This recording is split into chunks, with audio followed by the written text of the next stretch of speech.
Hello, everyone. Today is Saturday, the 4th of September, and this is not Brian Young standing in for Mr. Brown this evening. I hope you're all very, very well.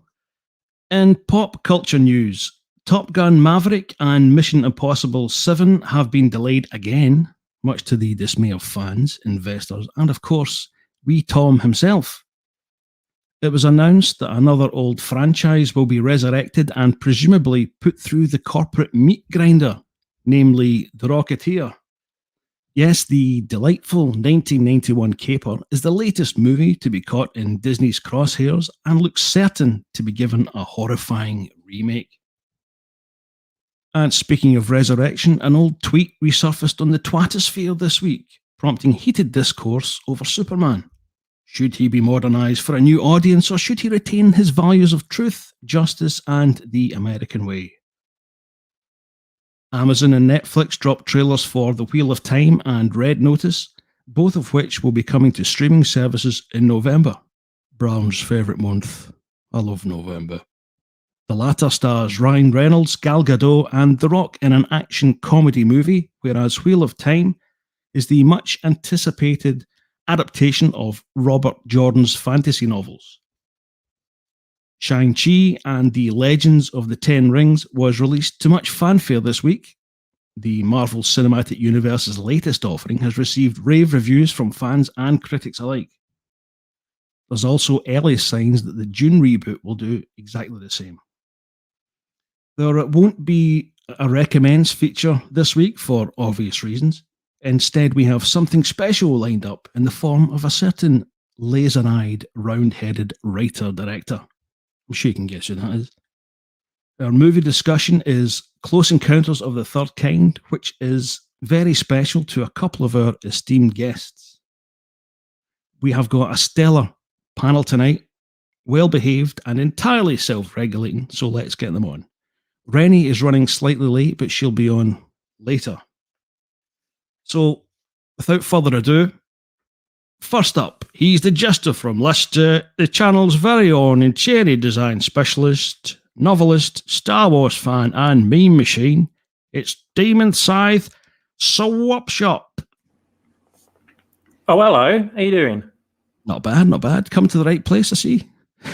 Yes. I didn't expect to be on first. I'm usually on like third or fourth or something. But well, I guess I've gone up in importance slightly. Reni's because Reni's running slightly late. I mean, that's it. You were going to be second, but you're now first. Ladies first, of course. Yeah. So how you doing tonight? Okay. I am. I'm all right actually. Yeah. I had a fairly chilled day, apart from going for a 5-mile run. But I treated myself to Close Encounters because we are talking about that later. And I thought that it was just going to be like a sit there and I know what happens. I know that this sort of next thing's going to occur around this next corner. I know why this is happening, etc., etc. But no, I was completely glued to it and just absorbing it like I was a little kid again, and just drinking it in and utterly loving it for the last couple of hours. So I'm kind of hyper at the moment because it was so good. Good stuff. It's not the coffee that's making you hyper, is it? No, well, cup of tea, maybe a cup of tea as well. Maybe that's got a hand in it. But if we're going to be going for a few hours like we did last time, we'll see. I better keep myself on the ball. You know what I mean? Excellent, good stuff. Thanks a lot. Okay, I'll get the next lad on. Next, we welcome the wise elder of the channel, the writer, the director, and the creator of the magnificent Rebecca Gold series, the great Ian David Diaz. Wow, you said that faster than Brown. Usually Brown has gaps in between when he's when he's introducing someone. So I'm grateful. How are we guys doing? We've got a lot of stuff to get through, so we'll try and get on quick. I know Brown will take about 3 hours to do that, but I'm doing okay. Yeah, doing all right. Good stuff. Okay, last but not least, we have the Oscar-nominated writer-director of such cinematic masterpieces as Looper, Knives Out Volumes 1 to 25, and of course, The Last Jedi. It's Ruin Johnson. Hello, man babies. Happy to be with you on a Saturday night shite.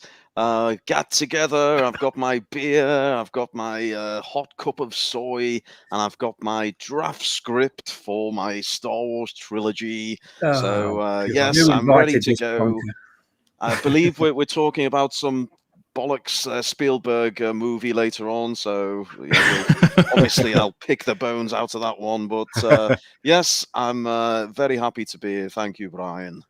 Perhaps you could keep a Rowan Johnson special edition of Close Encounters in your mind. Give us your ideas.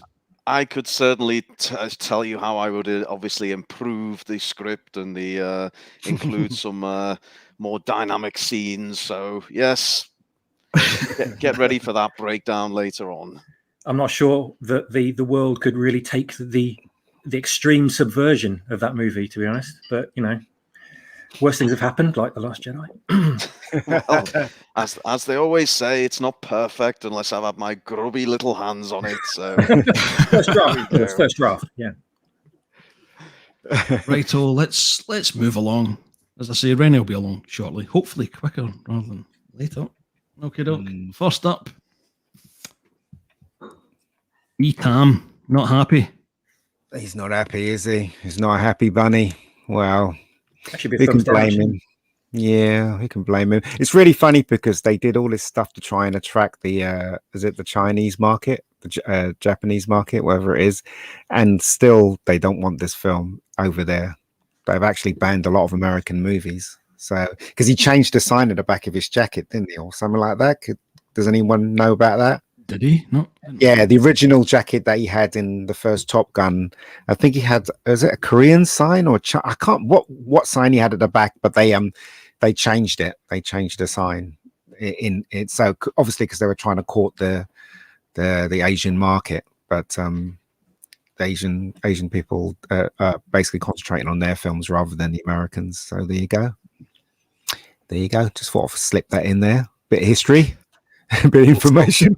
I can give you a little directorial insight if you'd like it on this particular one. Absolutely. Obviously got my round head to the ground in Hollywood. So apparently for the China market, they actually wanted to rename the film from Top Gun Maverick to Top Gun Taliban, and slight twist on the emphasis because we know the Taliban go down well in China. So yes. So hopefully that's in the works, but we'll have to see. Oh dear. I do like Tom though. I think he's a really good filmmaker, and I'm not sure about the person, him himself, but I basically love his films. The last two Mission Impossible films were absolutely terrific, and the guy tries his very, very best to give us really good entertainment, and no wonder why he's pissed off that his two films are being delayed like this, because it's money, isn't it, at the end of the day? So yeah, as you say, he is a bit of a knob in his personal life, it would appear, but I've got a tremendous respect from him professionally. Yeah, if you look at some of the stunts he's done, especially in this day and age of CGI, fucking hell. And I think some of the ones for this one are probably most, or Mission Impossible 7 are going to be some of the most spectacular we've seen. How old is he? And he's like hanging off a plane 50, and 59, I think. Yeah, I mean, that's crazy, isn't it? He's incredibly fit. I mean, I even liked what was that film with him and Cameron Diaz? It wasn't a great film, but it was really entertaining. No, not that one. The one where he plays a secret agent and she plays someone he bumps into. That's it, Night and Day. I thought it was all right. It was entertaining enough. Vanilla Sky was the Spanish actress. He's got a decent filmography. Yeah, he has got a decent filmography. You look at it for for Hollywood blockbusters, but he's one of those. He's a sure bet, isn't he? Really, if you sign him up, the movie's generally gonna do pretty well. But yeah, I mean, money. Yeah. No, there's been a couple of stinkers in there, but yeah. But look, if you think about it, he was in The Color of Money, which was with Paul Newman. That was an amazing film. He was in The Firm. That was a great movie as well. Yeah. He's been in some really great movies. A Few Good Men. That was a Few Good Men was terrific as well. He's a great. He knows his art, his craft, and You know, he's just a really great filmmaker, and you know, now he's focused on scripts and making sure the audience get what they want. You know, he's probably the last real filmmaker around, to tell you the truth. Everybody's being so, you know, they're all sucking up to the woke rubbish, Holly woke, aren't they? So, but he doesn't seem to be, though. Yeah, he's still pure old school entertainment, which hats off for that. You know, he's got enough money to be able to do that, I suppose. He doesn't really rely on anyone's a big enough name too. Yeah. As I said, I have good respect for him as a filmmaker. I don't know what he's doing in real life and stuff. Some people say that he's gay. He's trying to run away from his gay thoughts, and and you will never forgive him for turning old. We'll never forgive him. I'll never forgive him. She's lovely, isn't she? My God, she's lovely. Oof. Don't start me off. I'm finished. There we go. I'm looking forward to seeing Val Kilmer and how they're going to do his little cameo in this. That's about the only thing. He's in it. He's in it. He's wow. Kilmer owns an art studio called Hell Mel, and he bought it using the money from Top Gun to Maverick. Right. So he made a pitch, and I don't know if you've seen Kilmer, but he is in a bit of a state, to be quite honest. He's lost his power of speech, hasn't he? I think because of his illness. I'm not sure what he's got. No. Yeah. No, it was poor lad had stage 4 cancer, throat cancer. Oh, there you go. Yeah.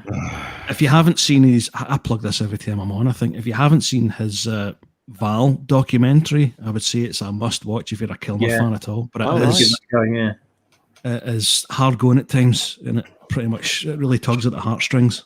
I'd give it a watch. So I've no real interest in this film. I was never a big fan of the first one. But Kilmer, nor was I. It's all I really want to see at the whole thing. Yeah, quite honest. Nor was I. I mean, I remember going to see it because everybody was saying to me, you know, it's a really good film, and I went to see it. And I was so bored when I was watching it. Just so bored, and you know, I just thought, well, is this what everybody was jumping around about? I just thought it was just rubbish. Yeah, and even when I saw it later on, I thought it was rubbish. Sorry, go ahead. Sorry, I was just going to say, there's a lot of hype, wasn't there? Media hype about it, and the songs in the charts and everything, and it was all the supplementary stuff outside the movie that kind of really pushed it into the focus of the audience really before anyone. I mean, I didn't see it until it was on video a year later or something, because it was back then you used to have to wait, didn't you, for like so long since the movie finished at the cinema before you could see it at home. And I remember getting the video. I think my dad rented it, and I just thought, oh, go on then, let's see what all these aeroplanes are about. And I just remembered, like, you know, there were kids at school that were just obsessed with it. There were kids like trying to they all had like Tom Cruise haircuts, and like and they started like obsessing over American airplanes, like getting stitched on badges on their jacket. I was like, what the hell is going on with this film, right? So I had to watch it just to find out what obsessed everybody, you know, by whatever was in it. And sat down and watched it, and by the end of it I was kind of like, well, soundtrack was all right, wasn't it? And that Kelly bird was pretty fit. Yeah, not anymore though. No, let's not talk about that. Let's not talk about that.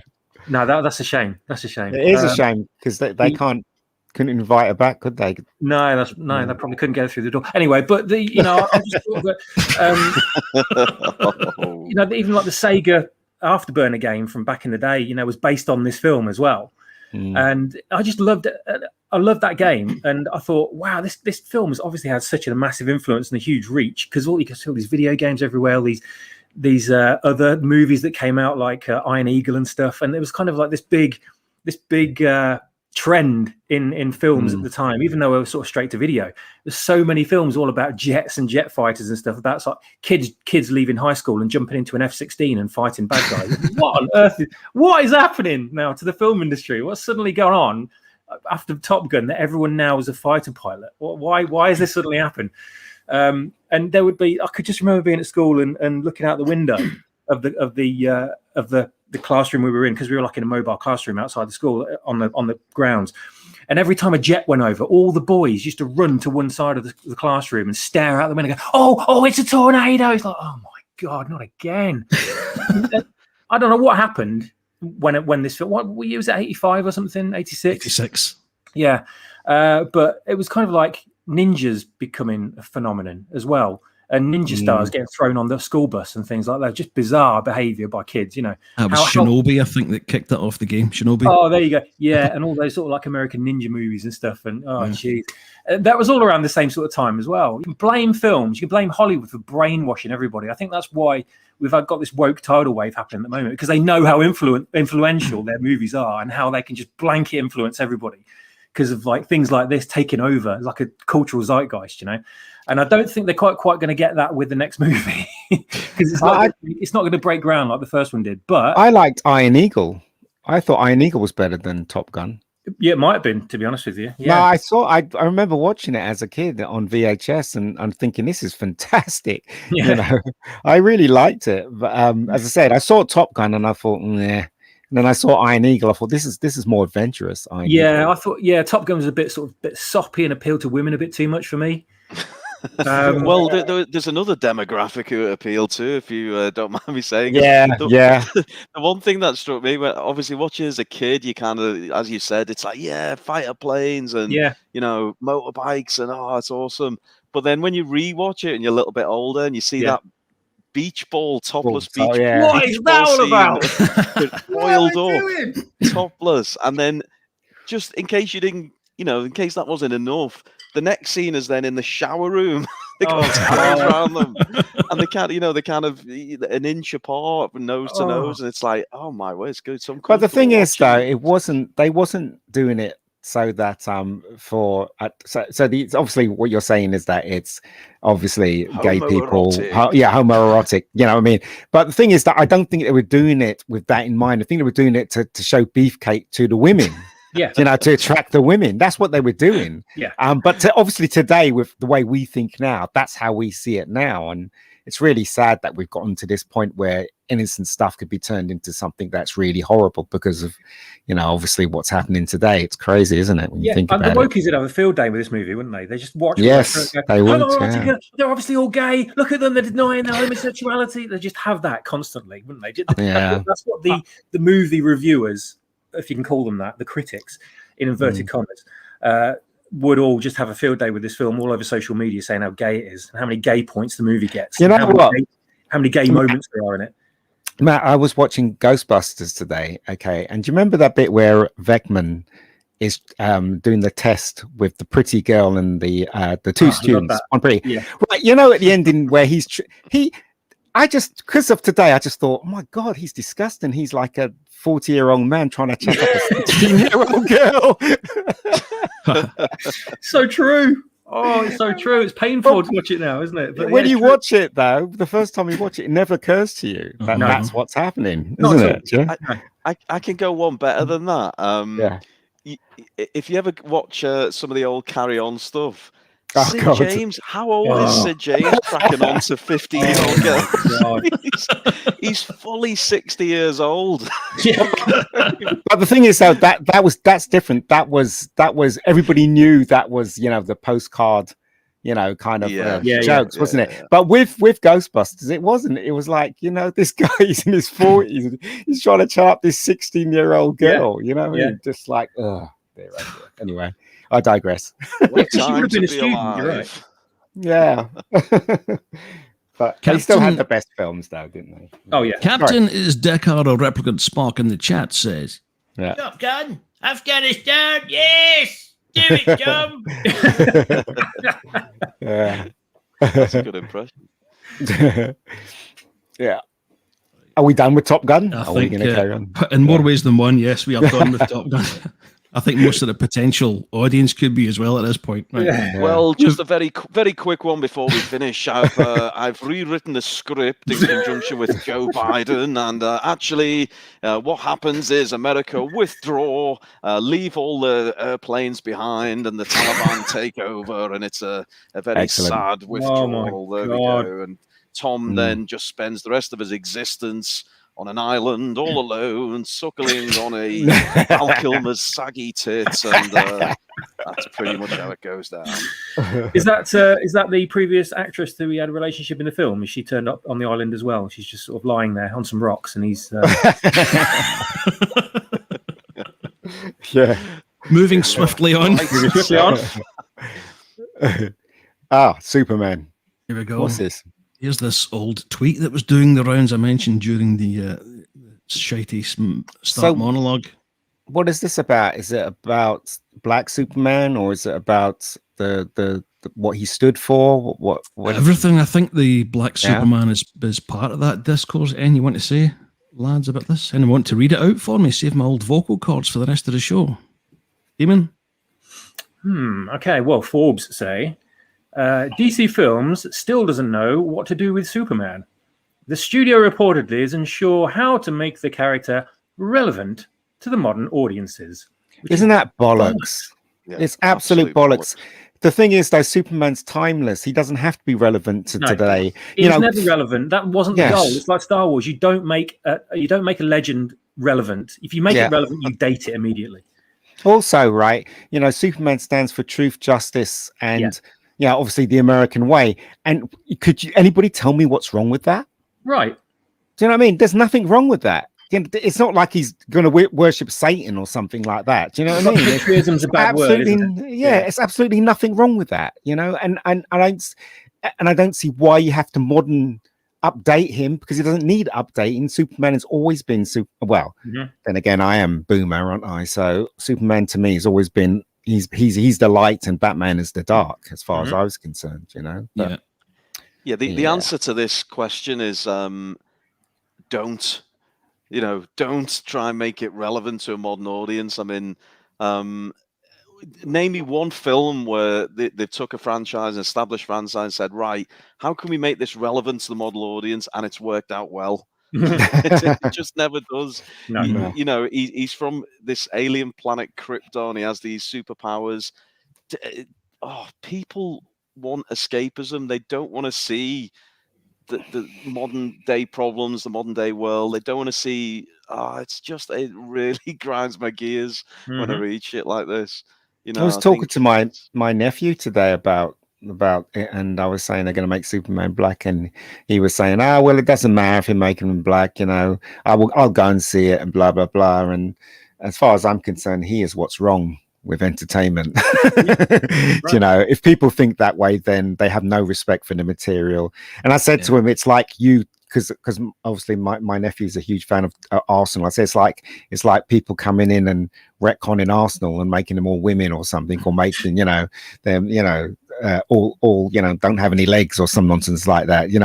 How would you feel if they did that to something that you were so precious about, and again he just said it doesn't matter. I'm like, well, you're not passionate about anything then. You've got to be passionate about something to understand what I'm talking about.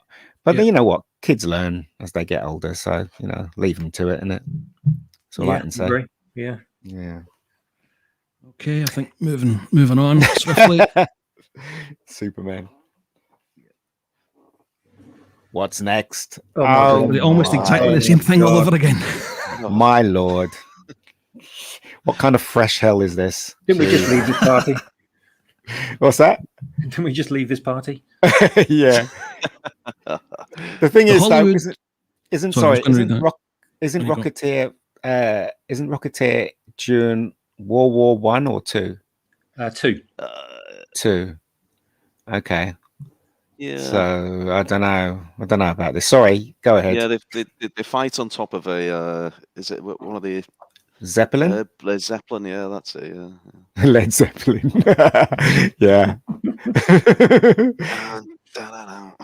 I don't understand why they keep doing this. Why can't they make a Luke Cage Power Man movie or something? Or, I think they're making a Blade one, I think. So that's quite good for black people. Black people should be rejoicing that one of the original black characters that's created as a black person is being made into a movie. They should be celebrating that. Not this crap and turning Superman into a black man and Rocketeer into black, and it's absolutely ridiculous as far as I'm concerned. There's plenty of great black superheroes and characters out there that they could plunder, and if they had talent on board to write them correctly, they could make great movies from them. And this is just, and for some strange reason, I thought, why don't they just release Condor Man And then I thought, no, it wasn't black, was he? He wasn't black. That was Frank Spencer. And then I thought, Yeah, it was. what if they rebooted Frank Spencer with a black guy? I think I've had too much caffeine. That's the thing. That's the thing is that if they made Blade and they made him into a white guy, you know, they'll be up in arms, wouldn't they, about it? Wouldn't they? So that's what I'm saying. So it's really crazy how people are not up in arms by taking white people and turning them into black people. I mean, it's wherever end you look at, it's racism at its purest. And I don't understand why people can't see this. This is racism when you replace a white guy with a black guy. You know, but it's not the other way around. Yeah. The Rocketeer, the original character is white. Stick to the original character. As I said, there are plenty of black action heroes out there that they can turn into movies and capitalize on them. As I said, Blade is probably one of the biggest. And then you got Black Lightning, and then you got Luke Cage, Power Man, and they don't call him Power Man anymore for some reason. You know, and you got loads of characters. You know, you got the Black Green Lantern. He's very popular. John Stewart, yeah, right. Yeah, so it's just annoying what they're doing now. It's lazy, isn't it? Yes. Very here's another revolutionary thought. Make some new characters. Yeah. And then make them whatever race you want. Yeah, entirely new. Yeah. So completely free of any kind of franchise that came before. Just they can completely mold them to how they want them. You know, why not do that? Why not? They won't do it because it's too much hard work, and plus it'll be too much of a risk. They'll rather destroy something that's original by, you know, doing what they do rather than take a risk on something new. So that's how it's going. Movies were already going that way before the global financial crisis. It was cemented then, and I think with the coronavirus situation, it's going to be nothing but for the next 10 years or so. Yeah, and I've seen that this comment from MC as well is totally right. I saw this in the week. I had no idea before I saw it on someone's YouTube channel about this animated series featuring a little girl with purple hair or whatever being the Rocketeer, and it is just called the Rocketeer. I think it was on a Doomcock video actually, and. It's and that's the identity that people are going to associate with this character. You know, this crap kids TV show that's got absolutely nothing to do with the actual Rocketeer. So if anyone says, "Oh, have you seen the Rocketeer?" "Oh, yeah, that stupid kid show. Yeah, it's a load of rubbish." No, you idiot! The actual Rocketeer. You know, the stylized RKO sort of Art Deco. Jetpack guy, superhero from the 1940s. Who the hell are you talking about? It's like it's this guy, this character, and this film. You know, they're the cultural icons, not as big as Superman, etc. Obviously, but this is more sort of a cult following kind of movie. But it's an enduring character. It's like King of the Rocket Men. You know, it's still going and it's still being bought and followed, and there's still merchandise being sold of it today. I still see cosplayers out there dressing as this character. So don't tell me that it's irrelevant or it's, you know, no one knows about it and it needs sprucing up and it needs remaking to the modern age at all. Not in the slightest. If you're going to make anything new of this, at least honor the original and make it exactly like the original, you know, with updated effects, etc., or make it a direct sequel and carry on the legacy. Don't just say, oh, it's the same as what came before, but this time there's a black guy in it. May I just give a quick shout out to MC in chat? Thank you for this week. You know what I'm talking about. Okay. I wasn't going to say, you know, it's ridiculous anyway. I don't care anymore. I'm not going to watch this stuff. I'm in two minds whether I should go and see Shang-Chi or Shang-Chi, as I used to call it when I was a kid. I'm in two minds to go and see it. And this is what they've done to my entertainment now. I've never been in two minds to go and see a Marvel film before the coup and before they started all this crap. I used to, if a Marvel film came out, I used to be at the cinema thinking, you know, wow, I'm going to see a Marvel film. And it's all changed for me now completely when it comes to TV and when it comes to films.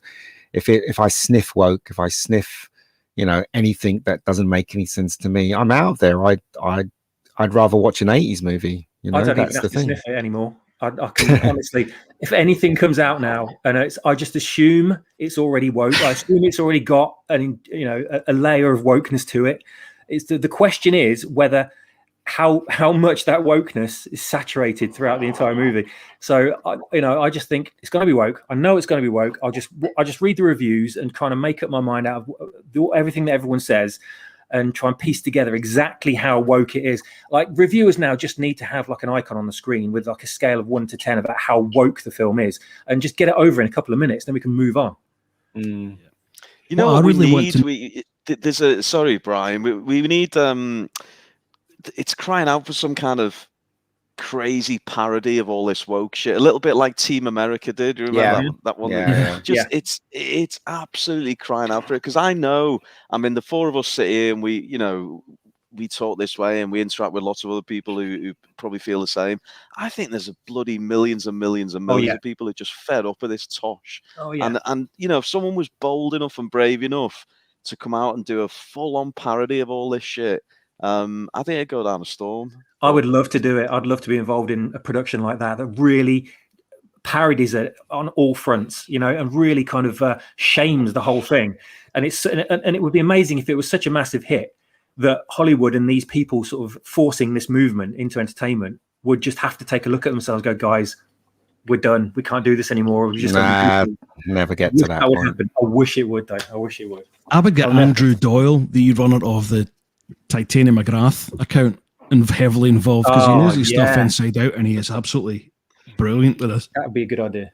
But all jokes aside, though, this is very dangerous. This is what our kids are growing up. Well, not my kids. I don't have any kids, but this is the next generation of people that are going to be carrying this crap into the world. And I hate to sound really old, because I am, but I just feel for the next generation. I just think that they're going to just have a horrible time with this crap. And if they turn it into normality, it's just going to make matters worse, in my opinion. But quite frankly, I've given up now. I've given up in hoping for movies to be good. Yeah, you can. All you can do is what you can do yourself. I think what you can create. You can't expect other people to create something that's not going to happen.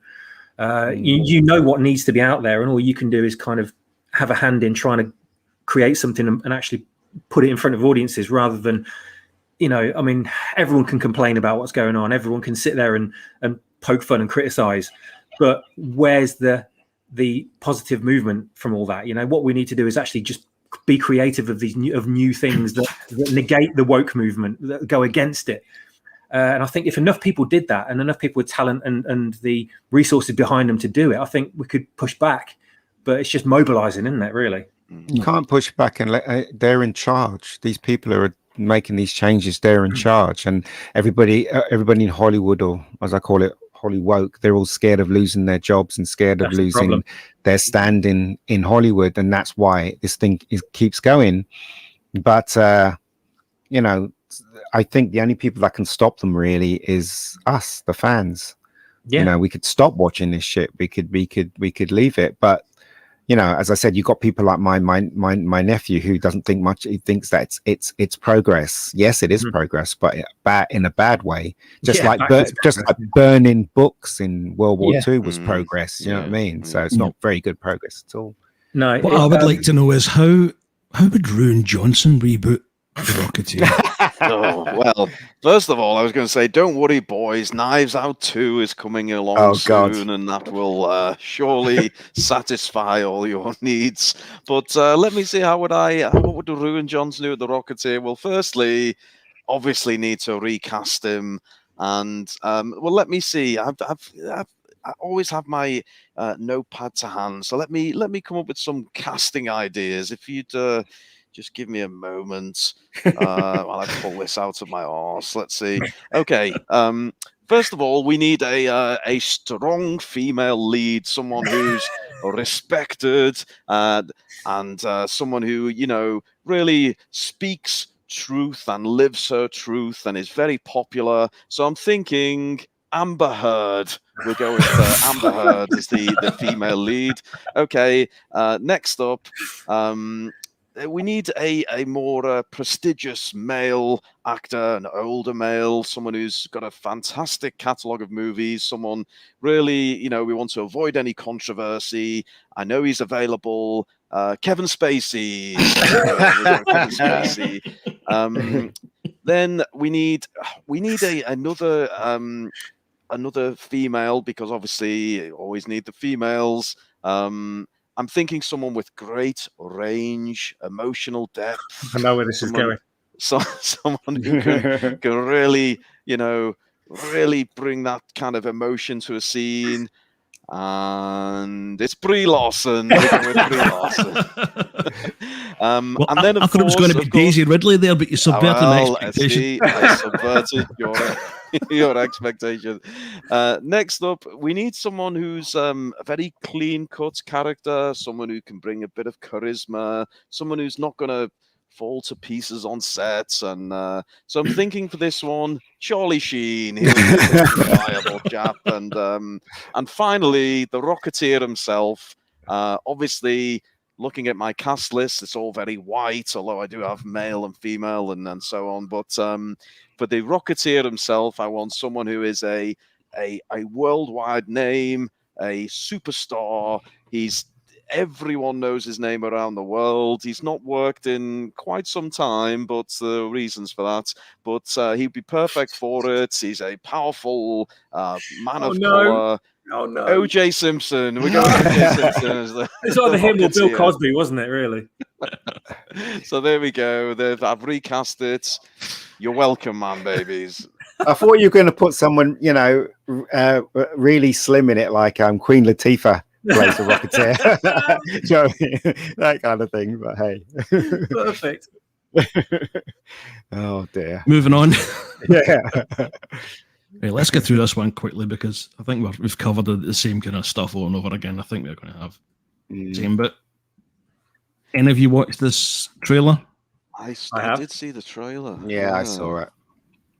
This is the Amazon adaptation of the Robert Jordan series. Don't care.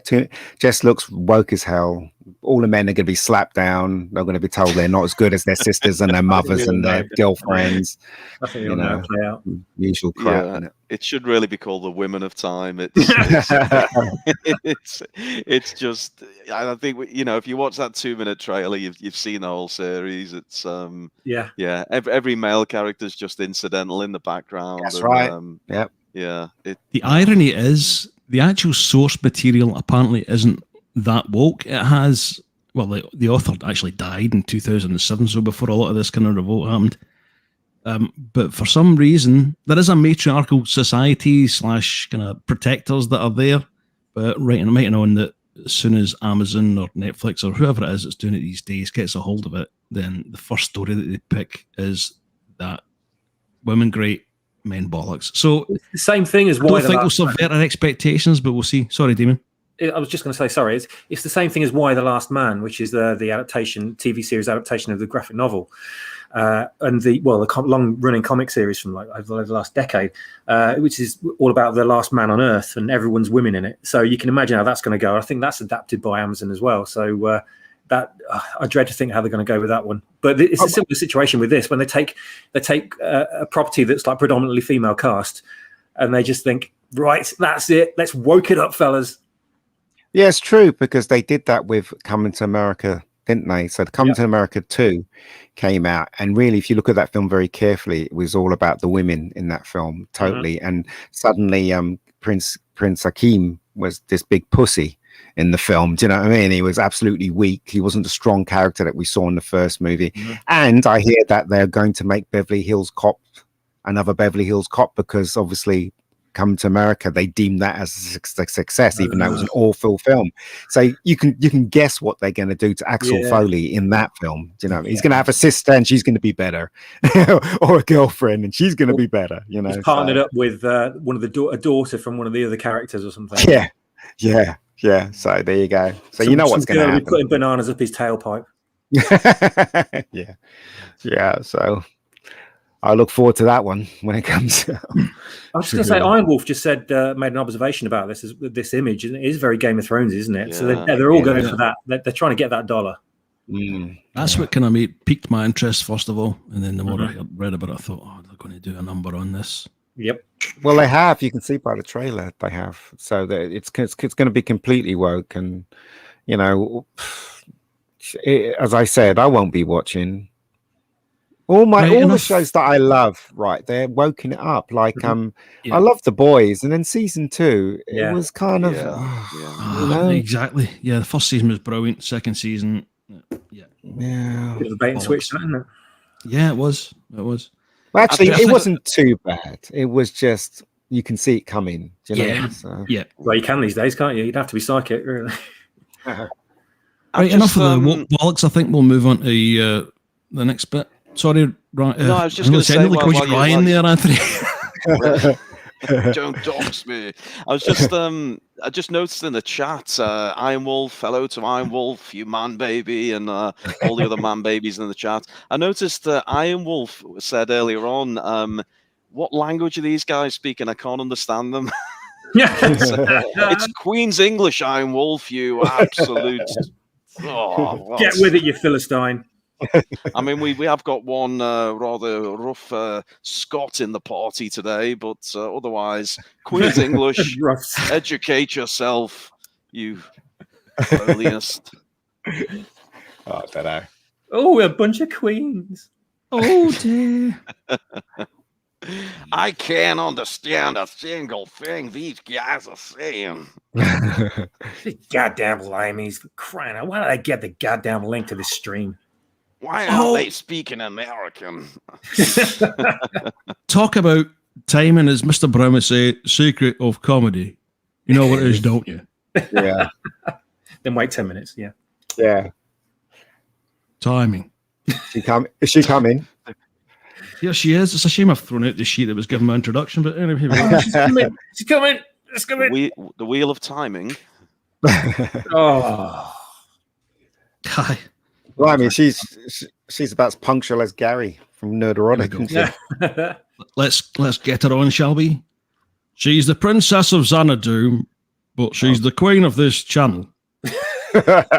All the way from Texas Shire.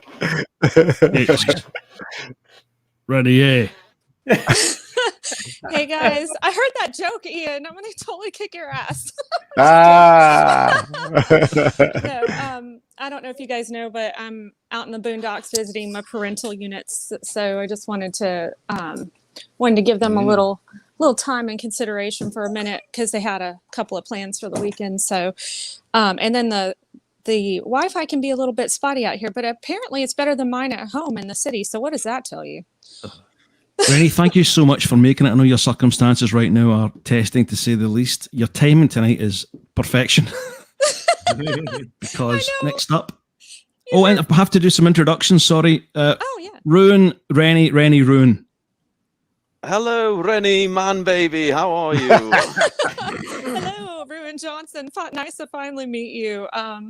I love your post on Twitter. You always crack me up. So I was really bummed that I couldn't meet you last time you were here. So very happy to meet you. Oh, well, I'm glad I can bring a little joy to your day. And obviously, Knives Out coming soon. I hope you'll be in the queue to watch it in the cinema. What are you going to call it? Well, you mean Knives Out too? Yeah, Knives I Out. was wondering what it's going to title it. Is it going to be like Knives In or Spoons Out or Roundhouse I'm so head sorry. I did not say hi to you, Matt. Oh, don't worry. I know you acknowledge me. It's fine. It's fine. Don't worry about it. You know I've got nothing but love for you, man. It's good to see you.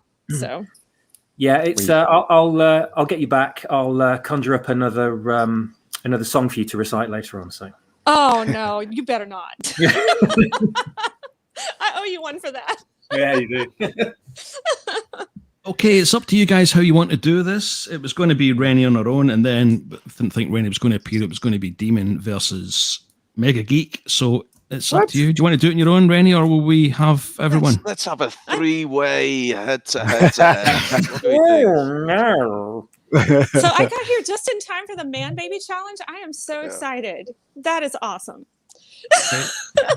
I'll let Ruin decide. If he wants to do a three-way, let's do it. Well, that's the best offer I've had since I was asked to direct a Star Wars movie. Yes, let's do a three-way head to round head. Let's do it. Ian, you up for it? I don't even know. I've never done this before, so I don't know what's I'll going on. explain Oh, it to you, and don't worry. I'll explain it all. So basically, the Man Baby Challenge, it's just 10 simple multiple choice questions, and they're all based on the most perfect Star Wars movie, The Last Jedi. Now, Right. all you have to do is get the question wrong. Now, it's actually much harder than it seems, but you have to give me Okay. the wrong answer each time, and then you'll score a point. And the one with the most Okay. points is the Man Baby winner. Can And I ask for clarification though? So, are we talking about wrong answers? Like, okay, so is it only wrong if Ryan Johnson would have thought it was wrong, or is it wrong for like an actual human being? Answer. Well, You know what I mean? Yes, it's all wrong in the world of Ryan Johnson, but they are all based on fact, I believe. Yes, so the factually wrong answer. The idea being is if you got the answer right, then that would make you a shill. And But a if you man get the baby. answer wrong, you're obviously a man baby. So yes. So Brian, could you be? Obviously, we need some help with the organisation here. Could you jot the scores down for the 3 man babies? Yes, I'm all ready to go. I think we'll do it in the order of Ian, Demon, and Reni because that's how I've got it written down. Oh, Cool. Okay. this is so exciting. This So, is a lot harder than you think it is. I'm telling you, it really is. especially if you've been drinking. Well, I don't drink much, so we're good there. But I'm probably still going to lose. So, all right, Same let's here. do this. I'm just on the blue milk, but I'll put that down. At the moment. I prefer Demon, my milk green. No, just kidding. well, it's been sat there for a while now. Demon, we know you're next in line for a shot at the title, so we won't put your number 1 contender position on the line, but I do expect a good performance from you, Demon. Thank you very much. I do feel as if there's slightly less pressure on me. I've just got to remember to answer with the wrong answers and keep the right ones to myself, I think. Correct. But I might forget that. I don't know. That's right. You're Consider this a warm-up, Demon. Yeah. Okie doke. Are you ready to go? Let's go. Ruin? Right, here we go. So question 1. What is my earliest memory of Star Wars? And when I say my, I'm talking about me as in Ryan Johnson, of course. So what is Ryan Johnson's earliest memory of Star Wars? Three possible answers. Is it A, waiting in line in 1977? Is it B, my dad putting me in the car to go and see it? So is it A, waiting in line in 1977, or B, my dad putting me in the car to go and see it? And obviously, I want the wrong answer. So, Ian? Waiting in line, 77. I know. Okie doke. okay. Demon? So the wrong answer. I'm going to say it's been put in the car by your dad. Drive away. Trying to get rid of the sun. Yeah. Not Reni? his car, it's someone else's car. Yeah. I'm going to say A, waiting in line in 1977 because I don't think he's all that old. Oh, thank you. Okay, well, the answers are in. You're locked in. And the correct answer, which is the one you're trying to avoid, is B. My dad puts me in the car to go and see it. So I believe Ian and Reni are 1 point up, and our number 1 challenge is absolutely struggling so early on. But never mind. High five, Ian. High five. Question number 2.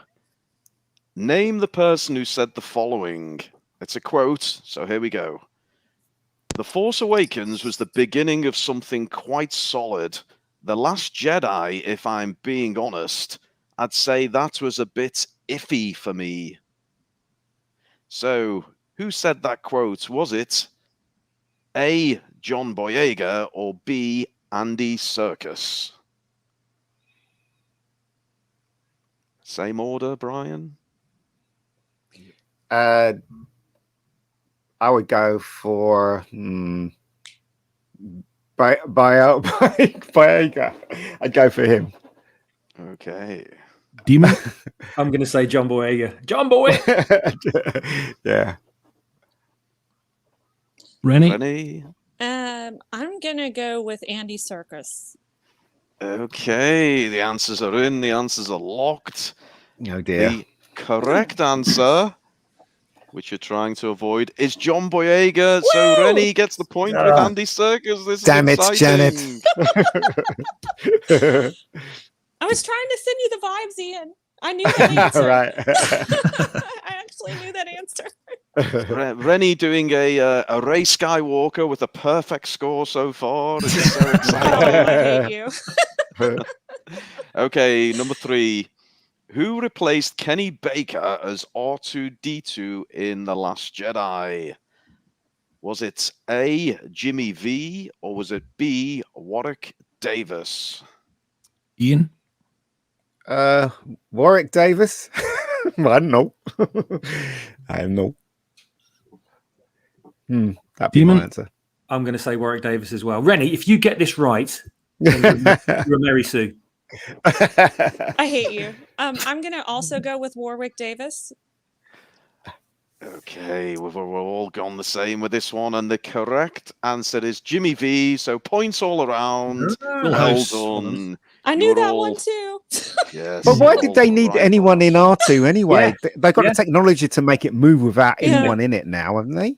Why do you it's need somebody ridiculous. sitting inside of a round metal Yeah. trash can? Yeah, you're right. But yeah, it was Jimmy V that was actually in there. I remember Tell that. that to Oscar the Grouch. Well, he's got a hand up his arse, isn't he, Oscar? Hey, but he likes it that way. He's getting pissed off. Yeah. That's why he's a grouch. That's It's right. made into filth. Okay, question 4. In The Last Jedi, Adrian Edmondson played which First Order captain? Was it A, Captain Peavy, or B, Captain Kennedy? Ian? Oh God! It sounds so obvious that what is wrong with this. Shall I go for the obvious thing? I go for Go the on. second one. I guess that's the obvious thing, isn't it? The second one. Demon? Okay. Captain Kennedy. Reni? If that's got to be wrong, surely. I'm gonna go with I'm gonna go with Captain Peavy. Okay. So the correct answer, which is the one you're trying to avoid, is Captain Peavy. Oh, So shit. the boys get the points. Kennedy is the wrong answer. Yeah, it couldn't Okay. be Kennedy, surely. Question 5, and That is 5 actually the a character, believe it or not. Yeah, Yeah. I was gonna say, Really? there is a character Characters, with yes. that name. Wow. I'm afraid so. Yep, Yeah. That's where we are. So Brian, I'll do question 5, and then we'll do a half-time score check. Okay. So question 5. What is the name of the planet where Canto Bight is situated? So they're fabulous, pointless subplots in my perfect movie. What's the name of the planet where Canto Bight is situated? Is it A, Cantonica, or is it B, Brightonica? Oh no. Brightonica, I reckon. I don't know. That's what I'm going for anyway. I think Demon? Brightonica is where the city of Brighton is. So I'm going to say Brightonica.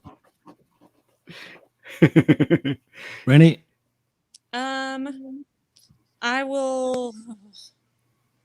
I'm gonna go with Cantonica because that just sounds like too obvious of a right answer, Yeah, so you're it has to be wrong. You're probably right. It just Yeah, you're sounds probably Sounds right. like a Premiership footballer. It does, doesn't it? Eric I'm probably Cantonica. wrong, but Or you know, or Mark right. but, you know, Brightonica. Okay, well, Okay, I won't take the insults about how my naming conventions for my planetary systems, but the correct answer, and the one you want to avoid, is A, Cantonica. ah, So, again, the boys get the points. Brian, what's the scores on the doors, you beautiful Scottish man?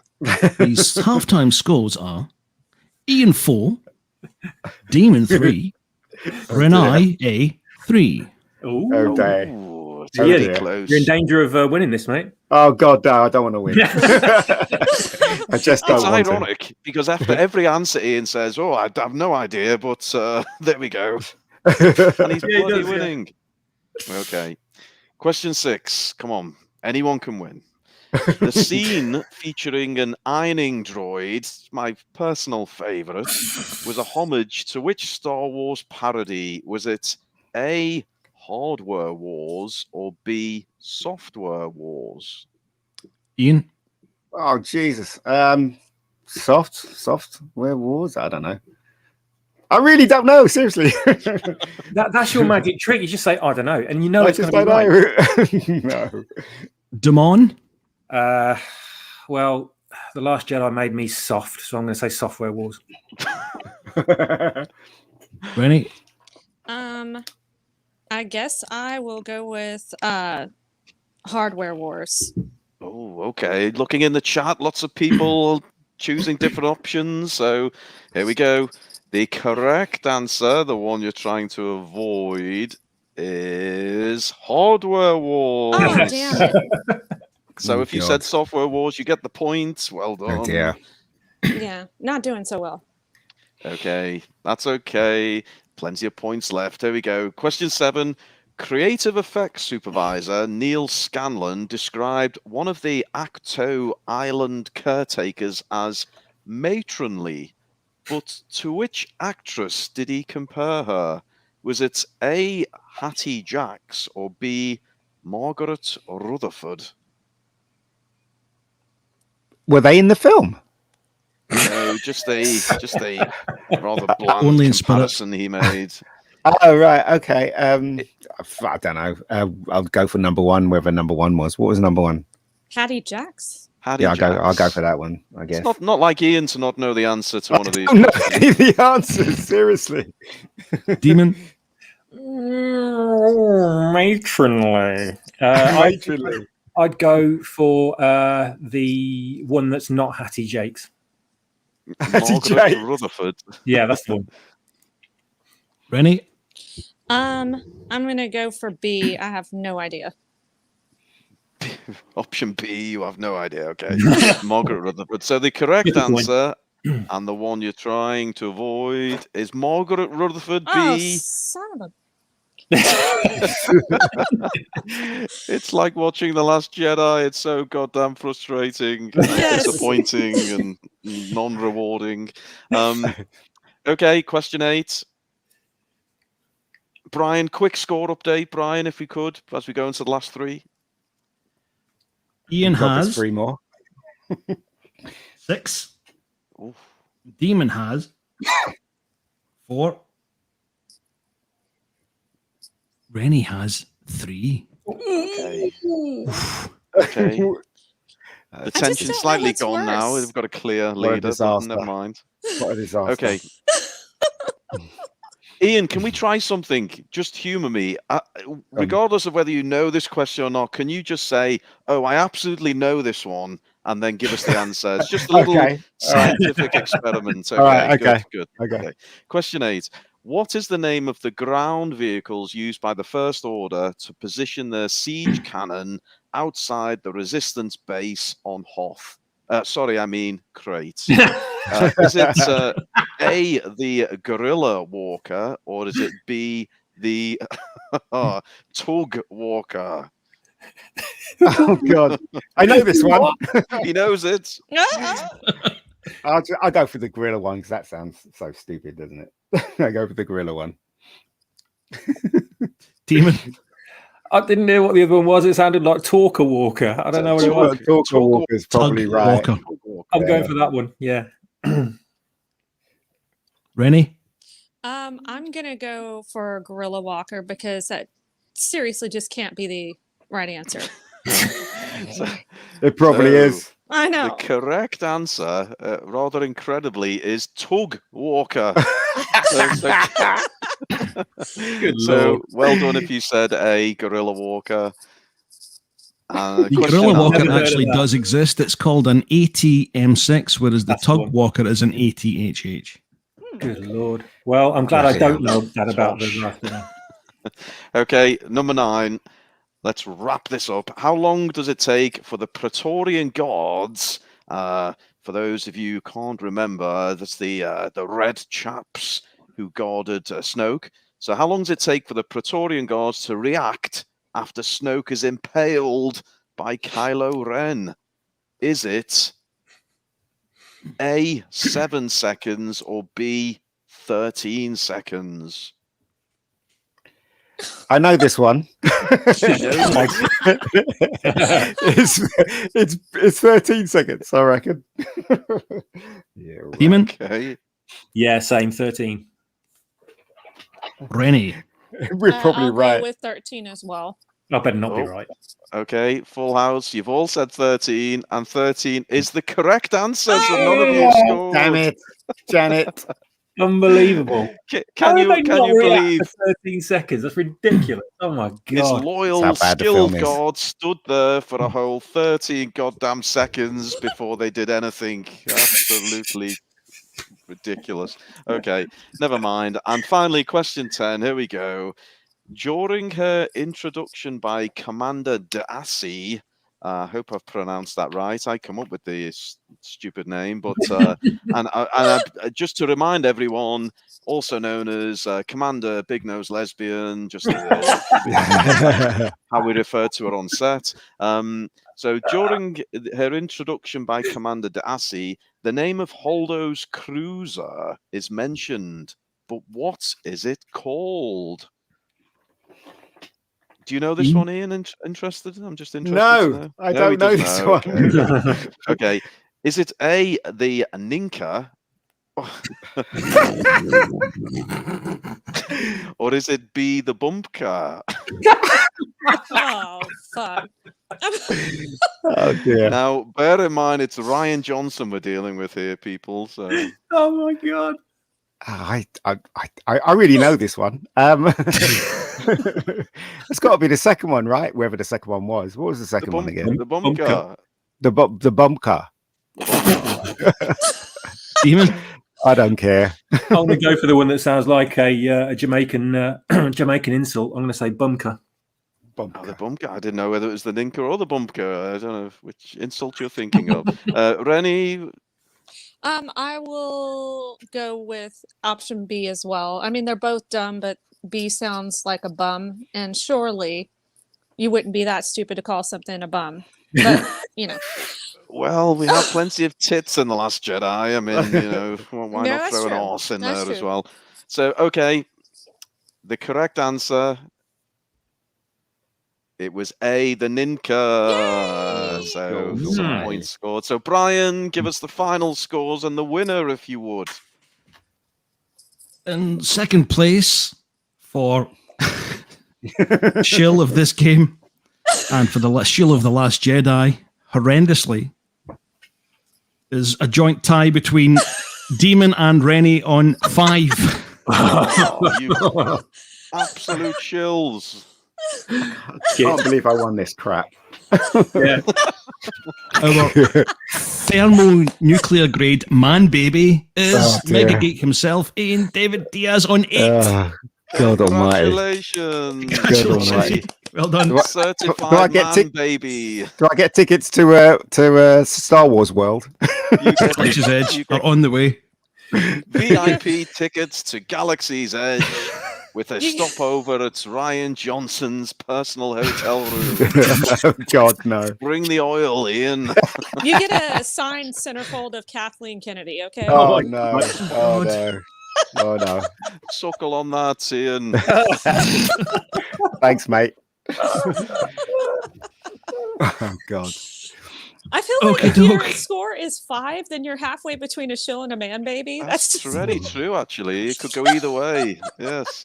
Well, Give it another watch, Reni. Just have another watch of The Last Jedi. I promise it gets better. I'm really not into self-torture, man. I'm not a masochist. Excellent stuff. Excellent stuff. Yeah, that was Okay. great. That was great. Moving on to the main feature. Eventually. Find that switch. that main feature is not Windows 10. It's the Kathy Kennedy calendar. What do you think of the new Windows 10? I'm just There it is. Windows Terrible, 10. sorry. Slight disaster there. Oh, I just watched this with my mom earlier today. So. Did you? Me Yeah. too. Oh, Did you nice. just say mum just now? My mom. Oh God, I thought you were going to be English. There you go. Yeah. Sometimes I do slip and say that, because boyfriend's Aussie. But yeah. Ah, I see. Yeah. No. Close Encounters of the Third Kind. Absolutely brilliant. Okie doke, here is the blurb, as Mr. Brown would normally do. Mm. Close Encounters of the Third Kind, released in the USA on the 16th of November 1977 by Columbia Pictures. Written and directed by Steven Spielberg. And starring Richard Dreyfuss, Terry Garr, Melinda Dillon, and Francois Truffaut. Music by the legendary John Williams. The budget was $19.4 million, and the box office took $306.1 million. Wow. Doing the rounds, what was your first experience of this movie, and what were your thoughts at the time? Start with Ian. So this film made me want to become a director. The same year, as I said to loads of people, the same year Star Wars came out in the summer in the UK, and I saw Star Wars, and after seeing that film, after seeing it 20 times, would you believe, in the cinema, I was convinced I wanted to do visual effects, and that's what I wanted to do. And then I was gearing up for that, and then come September, people would tell me there was a film called Close Encounters, and I went to see that film. And there's a scene in Close Encounters that made me want to become a director. And do you know what scene it was? Anybody? Oh, Okay. that's a tough one. Is it? I know. Oh gosh, I'm gonna guess the one where Richard Dreyfuss has all that stuff happen to him in his truck. No. His truck goes nuts. No, it's a very, very simple scene that made me scream in my head. It's the scene where Roy Neri is trying to convince his wife to come home because she's just left him, and he's built a big mountain in his living room. And I don't know if you remember that scene. The scene is where he's trying to convince her on the phone. He's trying to make her come back, and on the TV you could see Devil's Tower. Mm-hmm. And when I was in the cinema, in my head I was screaming, saying, "Look at the TV, you idiot! Look at the TV! There it is, there it is!" And then I remember coming out of the film thinking, "My God, this film made me literally scream in my head." And then I realized that it wasn't special effects that made the movie. It was the writer and the director that actually gave a film heart. So that's when I decided that's what I want to do. And I failed ever since. I've been poor ever since. So there you go. But talking about the movie, this movie is a very naive movie when you look at it now. For various reasons. One is that the Americans will not let something land on their planet without any weapons whatsoever. They just let them land. Open up. Let's see the aliens. They didn't, they could have came out with laser guns and blasted everybody to Kingdom Come. No, we're gonna have the nukes ready. Yeah. Yeah, exactly. But if I may, I thought this film was incredibly well directed, right? Incredibly well, and I'll give you a few pointers to actually things that you probably didn't recognize, right? So there's this thing called transitions between scenes, and you probably go back and look at this and you'll say, you know what, Ian was right. Okay, so a transition between scenes is to get you into the next scene. The first transition, which is genius, absolutely genius, is when Bob Balaban, who plays Laughing in the beginning with the sandstorm, he's basically telling the guys what Francois Truffaut is saying, because obviously he's an interpreter. So he's saying blah blah blah blah blah, and he walks backwards. And then as he walks backwards, the music builds, and he looks up into the sky, and the sand covers him right across the screen. And then you cut to a transition of the screen. Where they monitor airplanes. Yeah, and the line goes right across the screen. And if you look at that transition between the sandstorm and that, it's absolutely fantastic. It just makes you go straight into that scene. There's another scene in it where Roy Neri and Gillian gets captured because they're trying to get to Devil's Tower and they get captured by the army, and they put Roy in the car and they put Gillian in a van, and they're slamming all these doors, slam, and the last slam of the door, they slam it on Gillian's face, and it does a cut to a door opening to Roy Neri sitting at the table, being interviewed, just about to be interviewed by Laughing and Bob Balaban. So that's just one fraction of how geniusly this film was directed. Right, there's thousands of other examples I can tell you about this film, but this film made I know I didn't have any money to go to film school, so I learned all about directing through watching this film like 50 times in the cinema, would you believe? Because there was no such thing as DVDs or VHSs when this film came out.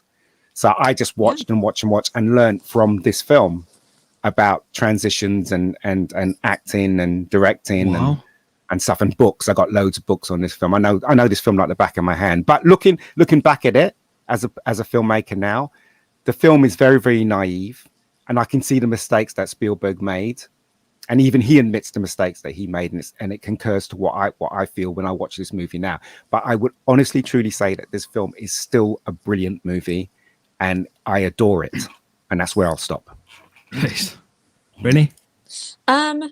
So I was not quite born yet when this came out in the theaters. So my first experience seeing this is when I believe when my parents either had a VHS of the special edition or it was on TV. And I just remember it a lot differently than it actually is. So when I was a kid, I remembered this crazy guy building stuff out of dirt and going insane. When I think somebody phrased it up pretty well the other day on, I think it was Cockney's channel. It's someone who gets obsessed with an idea and throws away his family. And I mean, yeah, that's Totally pretty agree. good. Totally agree. Description of it. And I found it when on the rewatch, I found it fairly sad. But I did watch the special edition because it's all I had available to watch to me today. But yeah, I remember that, like, as a kid, it was like, oh, this is crazy. Oh, happy ending. He gets to go on the ship. But like for me, I think it was actually sad watching it today and going, oh, he just left everything behind. And yeah, bittersweet. He left his kids and his wife and, just threw it all away for the spaceship. What if it doesn't work out? I mean, it's just him and a bunch of aliens, right? So I don't know. It's just, I don't know. I thought it was great for its time, but it's just a really sad concept. Well, that's why I say it's naive when you look at it now. It's very, because he was very young when he wrote it. So. Oh yeah, absolutely. Absolutely agree. Demon?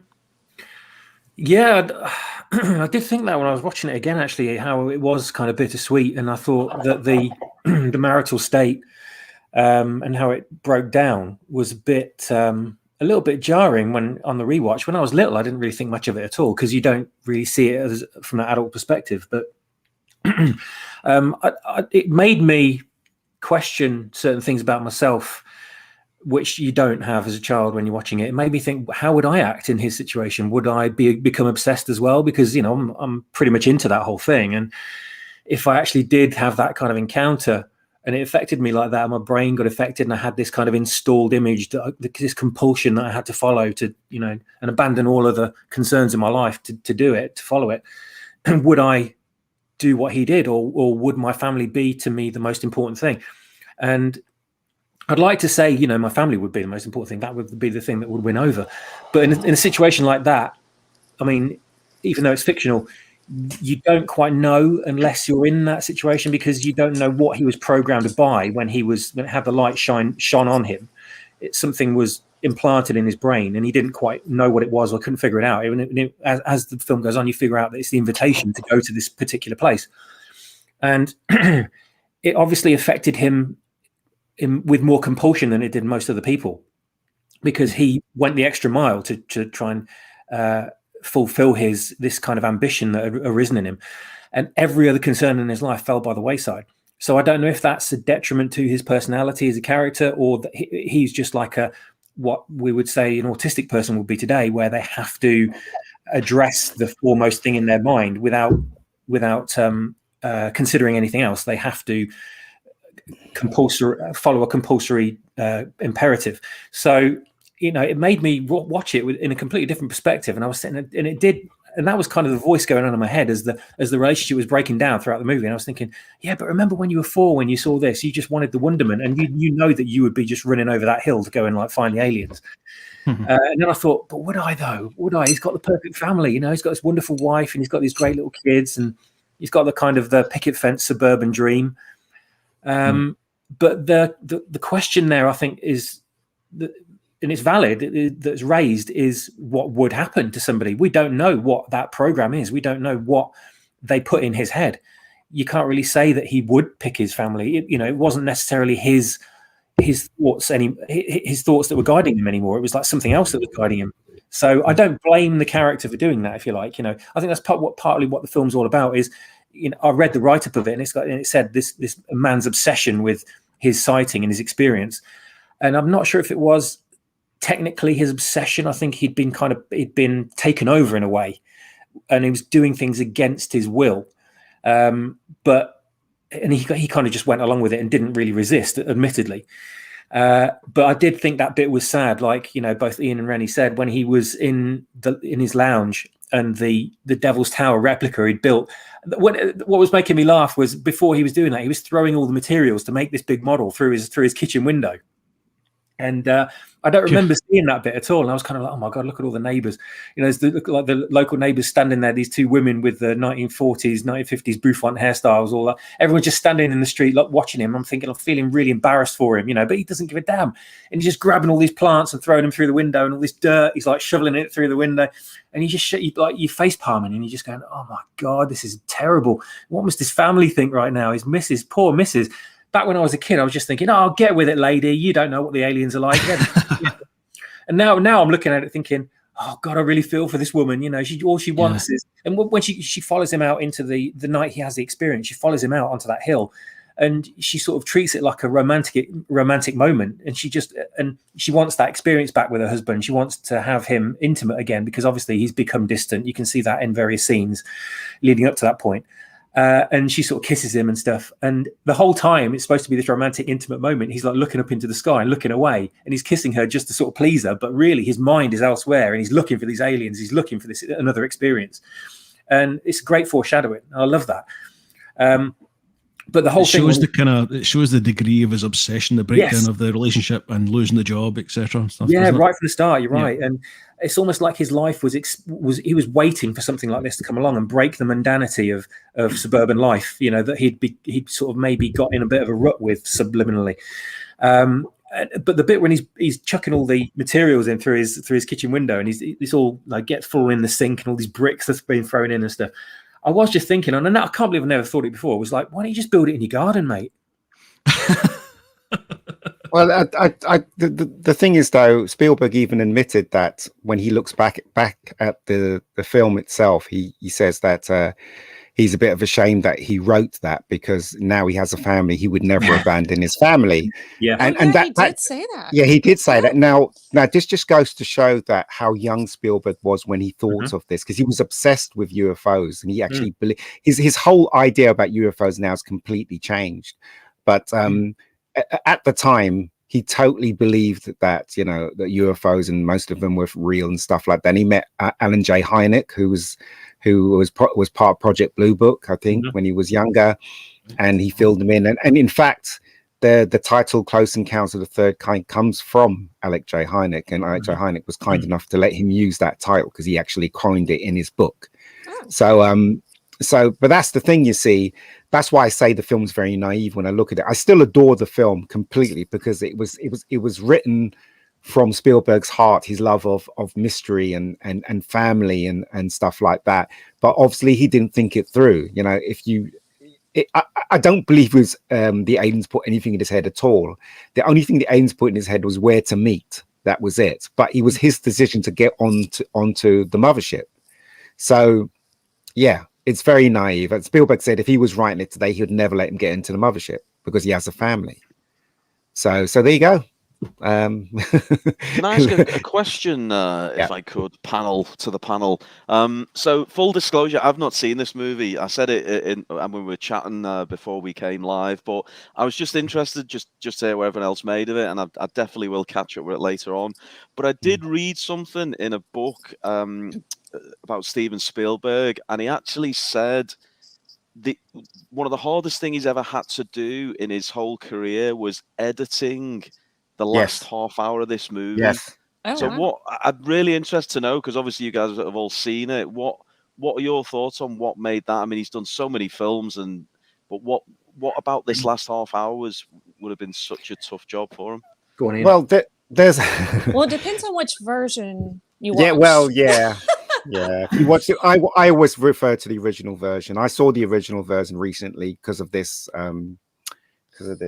Live stream. I didn't want to watch it because on Netflix you have two versions. You have one 2014 and one 2017, and the one that's 2017 is the bits with the ending where he walks into the mothership, was absolute bollocks. They should never have done it. Yeah, that's the one I saw, but it wasn't on Netflix. But Spielberg said when he finished making his film, because basically he was under a lot of pressure. Columbia, right, was running out of money. And they were relying on Close Encounters to be a hit to save Columbia Pictures. No pressure to Spielberg because he was very young, and so he had that pressure. And then Columbia decided they wanted the film out now, so Spielberg had to rush. He had to basically rush shooting the ending. So when it came out, it was a huge hit. It was a big sigh of relief. But then they want to re-release it 3 years later, and so. They said, Spielberg, can we release it?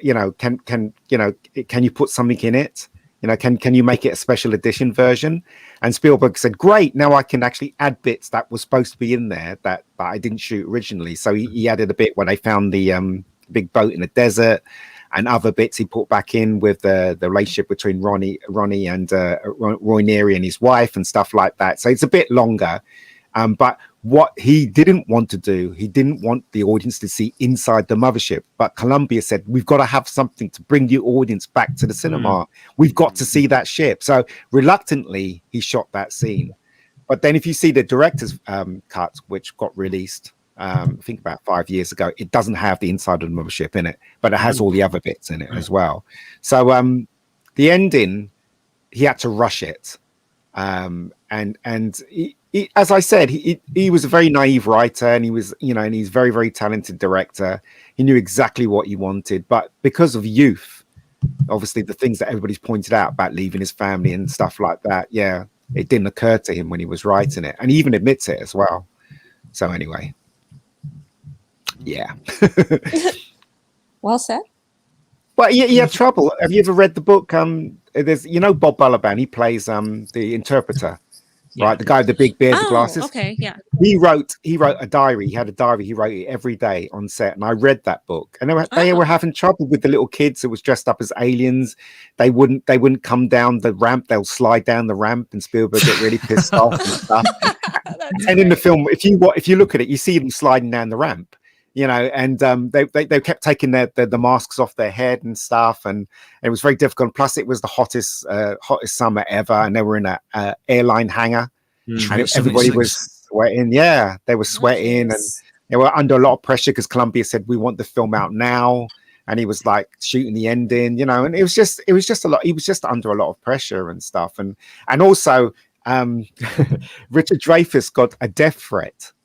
Right, this is what I read in the book. Richard Dreyfuss got a death threat. I can't remember what he said. He said something really bad, and he got death threats. But everybody thought that Bob Balaban was Richard Dreyfuss. So when Richard Dreyfuss said that, he got protection from Columbia Studio, all these bodyguards, and Bob Balaban started worried. He was worried because he looked so much like that's what he said. He looked so much like Richard Dreyfuss. Why wasn't he getting any guards? So he was really nervous to come on set every day because of all these death threats that Richard Dreyfuss got. But that's just one part of the novel that I read. Anyway, I know too much about Close Encounters. I will stop now. I will stop now. I think we better start going through some of the photographs and stuff. Yes. Obviously, this being the opening scene for the planes that went missing in the Bermuda Triangle. Oh, yeah. And here we meet Claude Lacombe investigating, and the cartographer David Laughlin, I think. Yeah. And it's a great scene. Yep.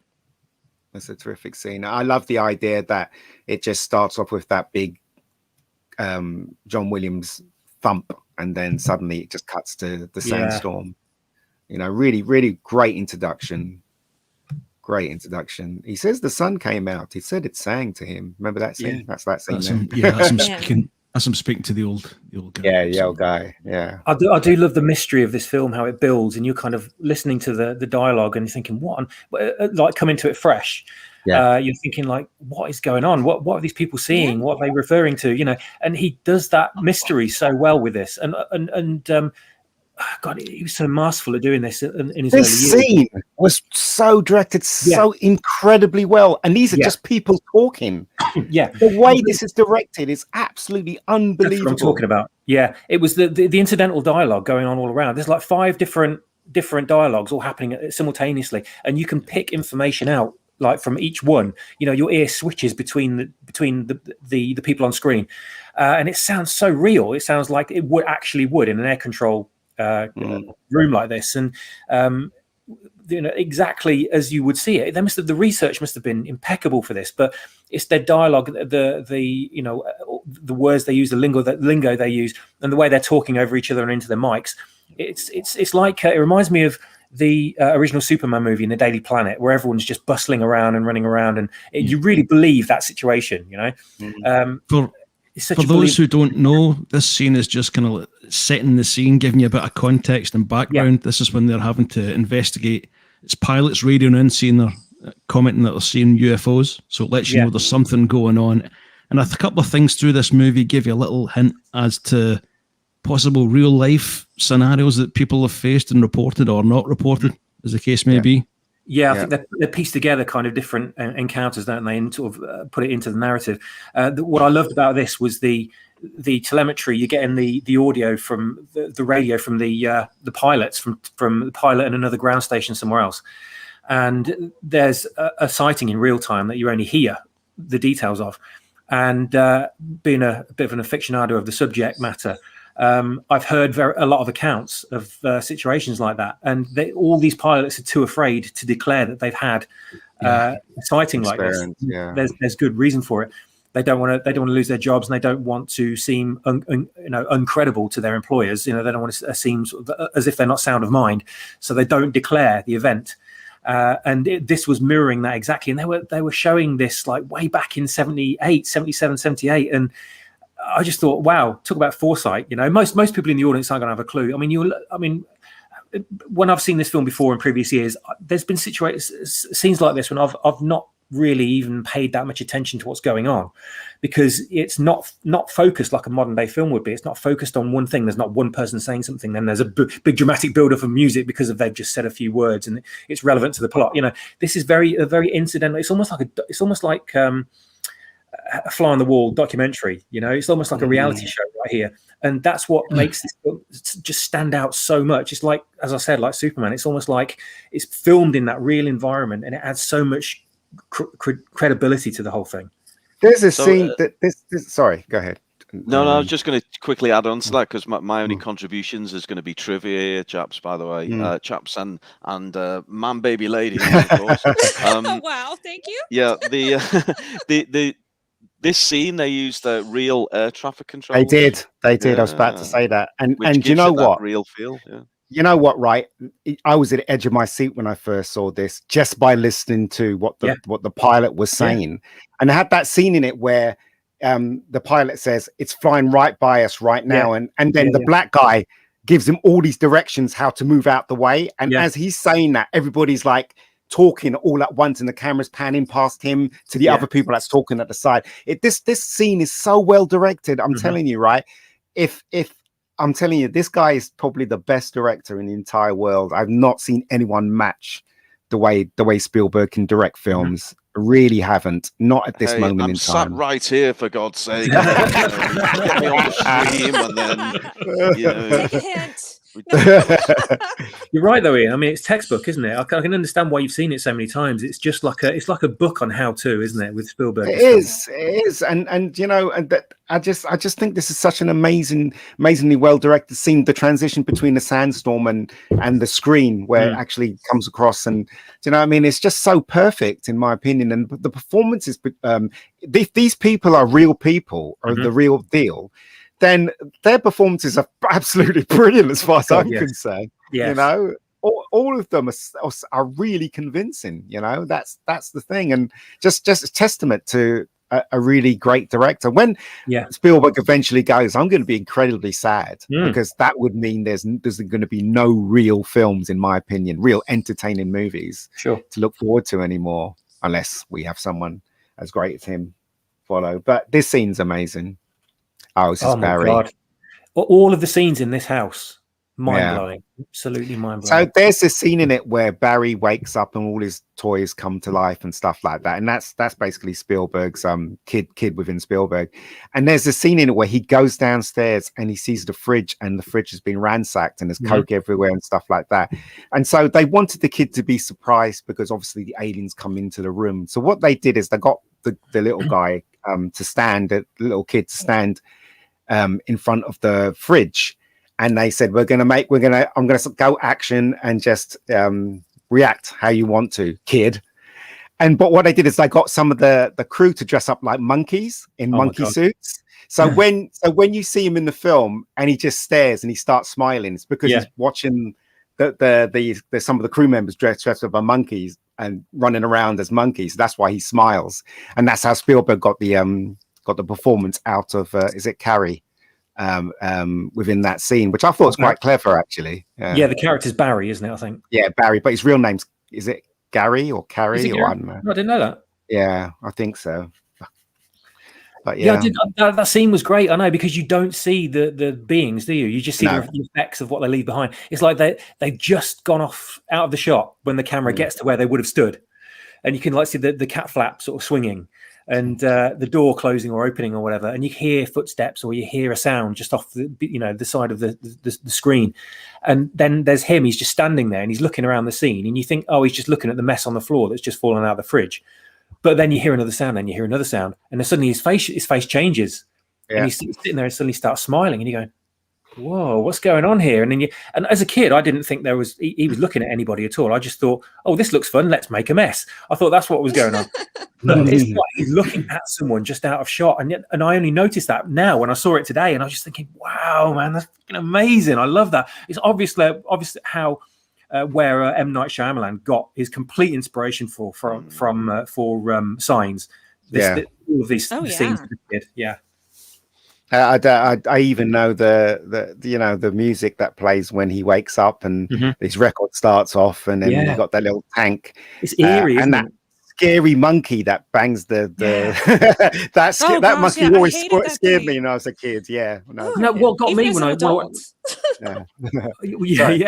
it reminded me of when I was 4 years old, and I kind of got that shiver again, like when I was watching it earlier on today, and this whole scene where the toys come to life, and the record starts playing, and the monkey starts banging its cymbals and stuff. And it just makes me think of like when you're little and you wake up in the middle of the night and the house is dark and everyone's in bed, and you've either got to go to the loo or you've got to go and get a drink or something like that. And it's the scariest scenario you can possibly imagine. You've got to walk through the house, and in the dark, there's all the shadows. There could be scary monsters anywhere, and ready to jump out at you. And you're walking through the house, and you're trying to make as little sound as possible. You might sort of tread on something, and something might come crashing down or something. You're like, oh God, no, shut up! I might alert a monster that's in the closet or something. And you just want it to be silent. You want to be a ninja. You want to be like the stealthiest person in the world. And everything's going off around this kid, creating racket everywhere, and all these like toys are going off, and sirens, and there's records playing. And the whole time I'm just sitting there thinking, oh no, shut up! The aliens can hear you. Oh God! He's not scared though. That's the thing about Barry. Yeah. He's not scared. He's curious. He's too young to be scared. Yeah, he's too young. Yeah. So he doesn't understand what's going on. He just thinks it's fun. That's right. Yeah. Go on, Reni. Sorry. No, I'm sorry. I feel so bad. I keep interrupting you guys. Go ahead. No, go ahead. Fire away. My thing is with this whole scene, what I really appreciated about it the most as an adult is the whole leaving everything to your imagination. I don't like suspense or scary movies where you just see the monster right away or where they just show you their hand right away. I like being able to go, well, what's that? Yeah. What's going on here? And, you know, so that's the initial feeling that I got as a kid, but as an adult, I appreciated it a lot more. And I thought that was very well done. I thought the timing of each little toy going off was really well done, and it just gets a little creepier, and then they add a little something else in, and it gets a little bit creepier, and so on as you go on.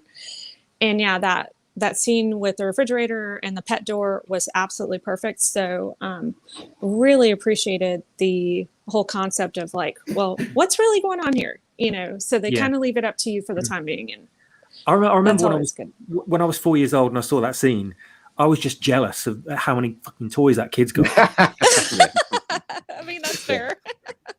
I didn't want the monkey though. I never wanted the monkey. Oh no, definitely not. I was just amazed at all these. I didn't even know half of it existed. I thought, what? How are they all moving on their own? Oh my god, I want toys like that.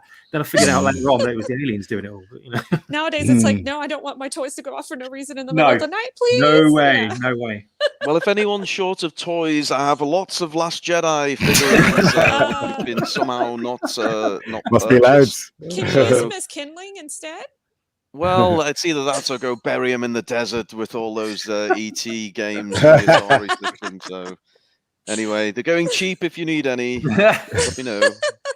Rose.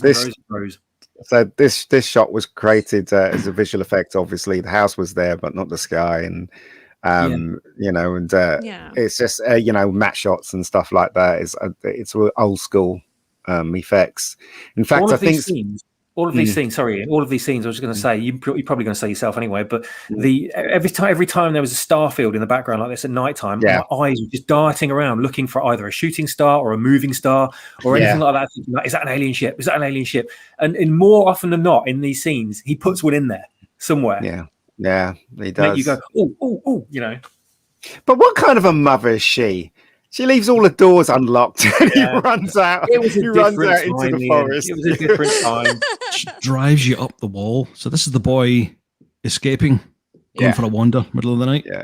Well, the aliens, he's running after the aliens because the aliens are encouraging him to come out. So come on, play. Yeah. So many beautiful shots in this film. Yeah. I was going to mention the previous one, but I'm not even going to mention them. I think from now on, there's just so many. Just appreciate them. I think. I mean, that house is probably really average. But I was watching this earlier on. I was looking at it, going, "Man, that house is beautiful."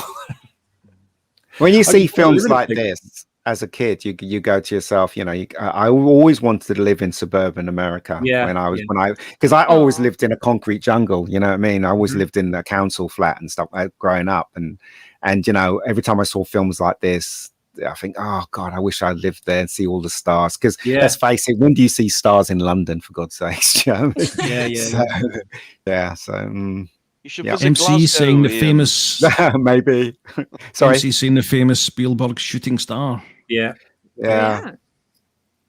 It's as I said, this is a good scene as well. The film was just getting started around about this point anyway. So atmospheric, isn't it? It's so atmospheric. Yeah. Just the ozone glow on the distant horizon, you know, just little things like that just add so much atmosphere to the scene. I love this shot as well when I saw it, the kind of the grid network of all the houses and all the properties all laid out. And it's obviously a little bit of foreshadowing because obviously we have the power cut, don't we? And it's new, but it's a beautiful shot. God, I love that shot so much. Well, it's E.T., it's Poltergeist, it's all the films that Spielberg grew up in a broken family. His parents got divorced and he used to live in suburbia. So he always harks back to those times, you know, as a kid, basically. I mean, this film was made by someone that was young at heart and optimistic as well. Spielberg was very optimistic when he was young, and you could see it in the movie and his movies at that time. Yeah, great point by Shadow Man in the chat. They got these shots without using drones, which is how they do it nowadays. But, you know, I presume they've used a helicopter or something for that. That was all part of the wonderment of it, wasn't it? It's like, how did they get that shot? You know, these days it's how did they do that? You know, yeah. Instead of like, oh look, it's more CG. Yay. So Roy Neri is more of a kid than his kids. Oh my gosh, yes. So this scene was cut out of the original version. This scene was an extended version. So basically, what he's saying to the kids is, you can. He's trying to convince them to go to see. I can't remember the film Pinocchio, and the kids don't want to see Pinocchio because they're Pinocchio Crazy Golf. Crazy golf. And then they pick golf in unison. Yeah, I love that. Yeah. He really tries to sell Pinocchio, doesn't he? At the end of it, yeah, super great Pinocchio or stupid crazy golf. So this is our introduction to the everyman of the show. So I'm only familiar with the UHT ultra high definition version. That's the director's cut, I think. So what was the introduction, Ian, if you don't mind me asking? Well, basically, it starts off in the original version. It starts off with the train, a toy train, running the tracks, and then it falls into the bridge. Goes up, and it just doesn't make the bridge, and it falls. But in the extended version, Roy Neer is trying to teach his son about fractions, and there's this gag where he says, you take this train and you take this cart, and you add it up and give me an answer. He was saying to him. Before the train, I love that. That before the train, hits the bridge. Yeah, and he makes that gag where he says, "What is it? Hurry up, Brad! There's thousands of lives at stake." He's really matter of fact about it, isn't he? He's like, "Hurry up, Brad! Thousands of lives at stake! Hurry!" It's quite funny. But that scene was in the special edition scene, but the scene was cut out for time in the original version. And this is the scene where reckless mother makes that kid run out, doesn't lock the doors. Finally rolls out of bed, finds her iPhone. Puts it Oh my God. That seems a great scene. What a great scene that was. It is. So simple. He basically tells the car to go past, and the guy tells him he's a jackass. You're in the middle of the road, jackass. I love that scene where he's driving, the car stops, and he goes, "Help! I'm lost." That scene there was quite funny. And then they have the other gag in it where he tries to do that again, and the car goes up. It's not a car; it's a UFO. It goes straight up. I love that. As a 4-year-old man, seeing that in the cinema, I laughed at that in the cinema. I was 4 years old. I knew what they were trying to get across with that, and I just thought how brilliantly suggestive and simple that is to try and confuse it with just a regular car. And just one of those moments to fool the audience and then surprise the audience, and it's just one of many, I know, but I still love it now, and it still makes me smile, even though I've seen it like God knows how many times. Bad continuity though with Richard Dreyfuss. His hair, in one shot his hair was long, next shot it's short. It's really weird. It's really weird how they wasn't on top of that. But then again, I guess everybody was under a lot of pressure. Or how the Columbia. burn went away really fast. I guess, but. This scene is where they do a 2001 effect, don't they? Where they strap him into the car and they turn the car upside down. Yeah, that was great. Up and down. Yeah, it's quite a cool scene. Just a quick in the chat. Goodbye, Shadow Man. Thanks for joining us. See you, Shadow Man. Bye. Have a good one. Thanks. Goodbye, man, baby, Shadow Man. Shadow Man, baby. This is why everybody hates you, Ryan Johnson. No, I know, but Kathy loves me. That's all that matters. Ian, what are you going to do with your signed centerfold? What's that? I don't know. Your signed Kathleen Kennedy centerfold. Throw it in the bin, I guess. Can I just say, he writes incredibly fierce, independent women. Well, there's a few rumours going about the I think quantum state of Kathleen Kennedy. Is she in or she out? As Cockney would say, but I think we'll leave off this stream just now. I think we've enjoy some decent quality filmmaking. Yeah, indeed. Without the coffee maker getting in the way. Fair enough. Yeah. This is a great scene where the UFO scans the car and everything around it, and then it suddenly just disappears, doesn't it? I like the bit where he gets his light comes on and he jumps, and then the radio comes and he jumps. Because I jumped too, and I was like, "Oh my God, I can't believe I fell for that." It's so simple. I really love that bit where when they must have had to tip the truck over when we got they did, the effects of the when I saw it before, like years ago, I just thought, oh, they're just being all weird because of aliens. But no, it's because of the gravity. Like Spielberg took such attention to detail. It's the gravity drive of the ship having a negative effect on the car. So we're getting the car's caught in a gravity wake, and everything gets turned upside down because it's the vehicle moves away, and the gravity is basically churning anything loose in the car upside down. And I was watching it again. I'm thinking, my God, Spielberg, you absolute legend. And I was watching it thinking, wow, attention to detail, just off the charts with it. But this bit, I love the way that you just do not see anything. You just see the effects of these things. You see the effects of the aliens. You see effects of the ships. You do not see them directly.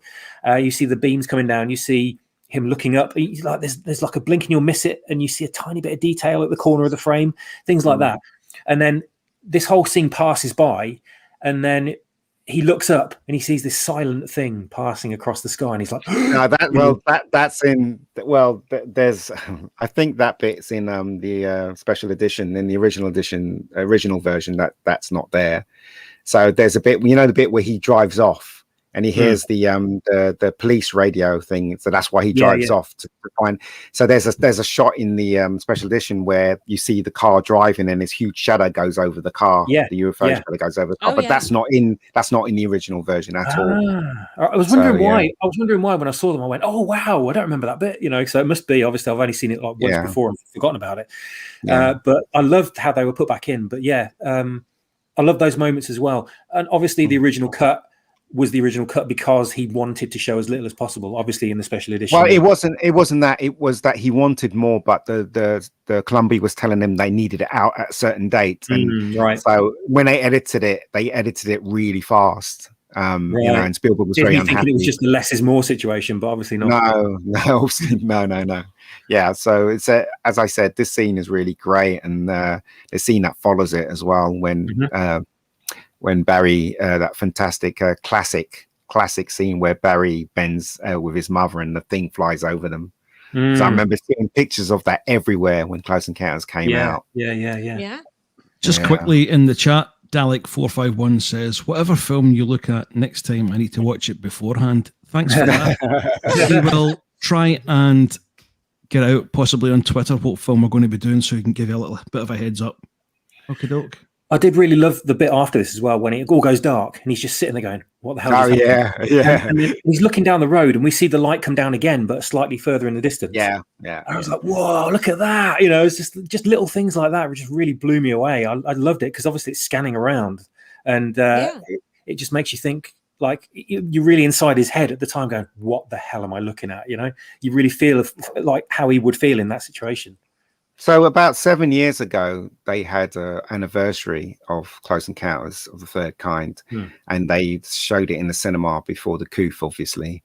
And me and Keith and my friend Alan, we went to see it. And I swear, when I watched that film on the big screen, I had a lump in my throat when I was watching it, because it so reminded me when I was a kid and how influenced I got over this film. And it was just, it's very personal favorite of mine, this film. Yeah, I'm sure a lot of people got affected the same way. Here is the boy out for a very safe. Sorry, what was that, Dean? Sorry, I was just going to say this scene's horrifying. I was watching it thinking, oh my God, I hope no one comes around the corner. Yeah, I know, right? And this is a studio as well. It was shot in a studio, so this whole scene is a studio. Oh, amazing. Well, they had money. Yeah. Chasing the UFOs, if I can remember this correctly, Roy comes round this corner like a bat out of hell and almost takes Junior out of the game. Yeah. All right. Almost. Yeah. There's and then you relieved Roy. All those weird people that were just waiting for the UFO. Yeah. The weirdos, because they knew it was coming for some unknown reason, which wasn't explained in the film. No, you just assume they've had some kind of prior experience, don't you? Yeah. And then there's that classic scene where he turns and Melinda Dillon obviously is there with Barry, and then the thing flies over the head, which is, as I said, when I went to see it in the cinema, it was Odeon Leicester Square. And do you remember when they used to have pictures up on the wall? They never used to have these digital things now. And I remember that picture being very prevalent before I went into the doors of the cinema. So it's a classic scene, this scene. But hey, wonderful, isn't it? Absolutely wonderful. Yeah. There's Roy's face looking like the average Scot in Magaluf. Yeah. Love it. Trucker Town. Yeah. That scene there is absolutely Yeah. brilliant. Absolutely brilliant. I remember watching the cinema going, Jesus, what the hell is that? Yeah. 3 of them come around the corner, don't they? Yeah, they do. And they have that little red one that goes round. The little drone, yeah. The little Followed drone in- swiftly by the cops, and then Roy Yeah. Oh my god! jumps in the van that was and follows to. that was what blew me away about the trailers and the clips that got shown about the movie, like on TV. Before the film got released, was the police chase, and I was like, "Oh my god, cop car chase! They're chasing aliens! This is going to be the greatest thing ever!" It's like just one of my favorite bits of the film. I just love the thinking like these guys are never going to catch them. Oh god. I remember my brother kept talking about because before I went to see the special edition, which was 3 years later, my brother saw it before me, and he goes, "Oh, there's that McDonald's sign thing," which we both read the books. He goes, "Oh yeah, there's this scene in it. They put the McDonald's sign back in it." I was like, "What are you talking about?" And then when you see the special edition, the little drone thing goes past the McDonald's sign, and you have that shot where it's the lights on the McDonald's sign, and it just flies away, which is not in the original scene. Yeah, that's right. Now, if Yeah, I'd I have was just like, directed what this was the scene, deal with McDonald's? I'm sorry. It's like, I Go on, don't get Reni. it. if I'd have directed this scene, I would have done it all different. I mean, we would have had a slow space chase where the police never get out of first gear and the alien spacecraft is out of fuel. It would have been much more dramatic. Would they have eaten at McDonald's while running from the cops? I'm sure we can do a little subplot to McDonald's, a pointless subplot to Mackie D's. Why not? Yes. You know what, though? When I was a kid, the only thing I can think about, I actually fancied Melinda Dillon when I watched this film. And the thing that you notice about her is she never wore a bra in the whole of the entire film. If you look closely, she's not wearing a bra at all. She is out there without a bra. Absolutely. That's right. That. Yeah. And I, as a kid, obviously that does things to you, don't it? As a kid, you're watching But it. here's the thing: did you guys realize who she was? Because I kept thinking in the back of my mind, because I saw it when I was a kid, but when I was watching it, I was like, why does she look so familiar? And I know what I recognize her from, and she looks totally different to me in both movies. But she's the mom in A Christmas Story. Yes, she is. And she just looks so different to me in this movie than that movie.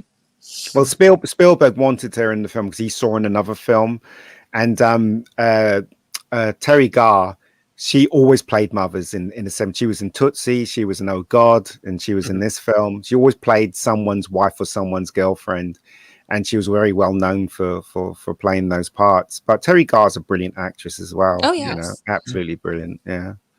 There's a nice comment from MC. I think we can all identify with this. Yes. I want this to happen to me every time I drive at night. Every damn time. Yeah. I, as I said, this is a fantastic scene, and I know every part of this film. I'm not ashamed to say, actually, I know every part of this film. I even know what everybody says in this film. So as I said, this is my favorite part. One of my favorite parts as well. It's really hard to explain to you guys how this film affected me as a person. If there's anything in your life that affected you as a person and you still remember it, and the feeling that you get from that's how the feeling I've got from this film. Out of every film I've seen in my entire life, this film and E.T. is both those films is the ones that stood out for me. Yeah. Ian, I'm going to edit that little audio clip and put it over the poster for The Last Jedi. Change it to Last Jedi. He's going to drag your name through the mud, Ian. Yeah. That's great. This is the poor toll booth man attendant. This blew me away when I saw it. I couldn't remember it. I thought, wow, I don't remember seeing that originally. And I was sitting there thinking that was just a blinding moment. This poor guy just sat there like half asleep, and suddenly these 3 fucking alien ships fly through. I was thinking, why didn't they just go over the top? Why do they want to go through the? The reason why they didn't do that was because it was you can look at it as a gag or you can look at it as a mistake. So basically, when they go through the toll, that's when all the power comes back on. And then that's when the music starts. Because if you notice, the scenes before this had no music whatsoever, and that was the cue to go. John Williams, go right there when the lights come on, boom. And then John Williams carries the scene all the way through till the car, police car drives off the hill and crashes. I love that bit. Oh my god, yeah, because they all just go fly off, don't they? Go, screw you guys, I'm going home, and they're all in the sky. And the police car just goes, I'm going after it, and just flies off the side. You know, I think Dukes of Hazzard, Smoking the Bandit type. Totally. ETA police work. Moment, wasn't it? Yeah. Yeah, it was kind of. Oh, hello, she's gone. She's gone. Reni is gone. Critical mass. Yeah. I'm sure she'll be back. She disappeared like Luke Skywalker disappeared like a hot pot in the night. You thought that was a binary sunset, and gone.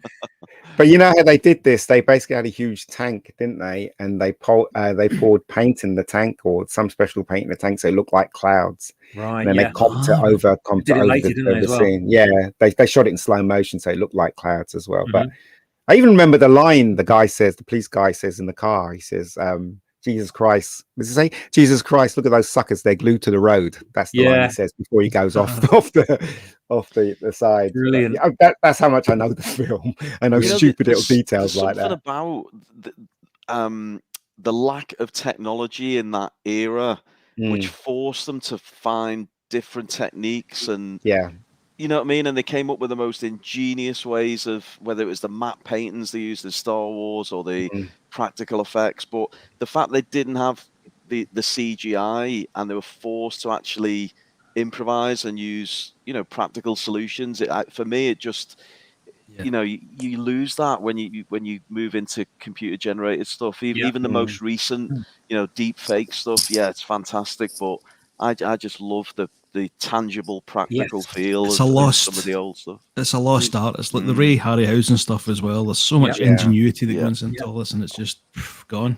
But when you knew that it was real, though, didn't you? You knew that they weren't pulling any trickery. You knew the things were right in front of you, even though there might be like little models or it might be a matte painting. Everything was a tangible object, so you knew they were interacting with things and they were looking at real things. Whereas today, you can't tell what's real or not, and you just lose the compulsion with it. You just think, well, it could all be drawn, couldn't it? Really, where's the line of reality and what someone's just created on a computer? It takes away that wonder completely. Go on. Also the fact that it's look, okay, right. So what I don't like is when I see a trailer and everything looks so perfect. The photography is perfect because of technology these days and digital. And talking about what is it, the Wheel of Time? Yeah. You see that shot of the city. When you see that digital shot of the city, you go, that's not real. Immediately, you go, that's not real. When you look at something like this, it's not real, but your mind accepts it for some reason.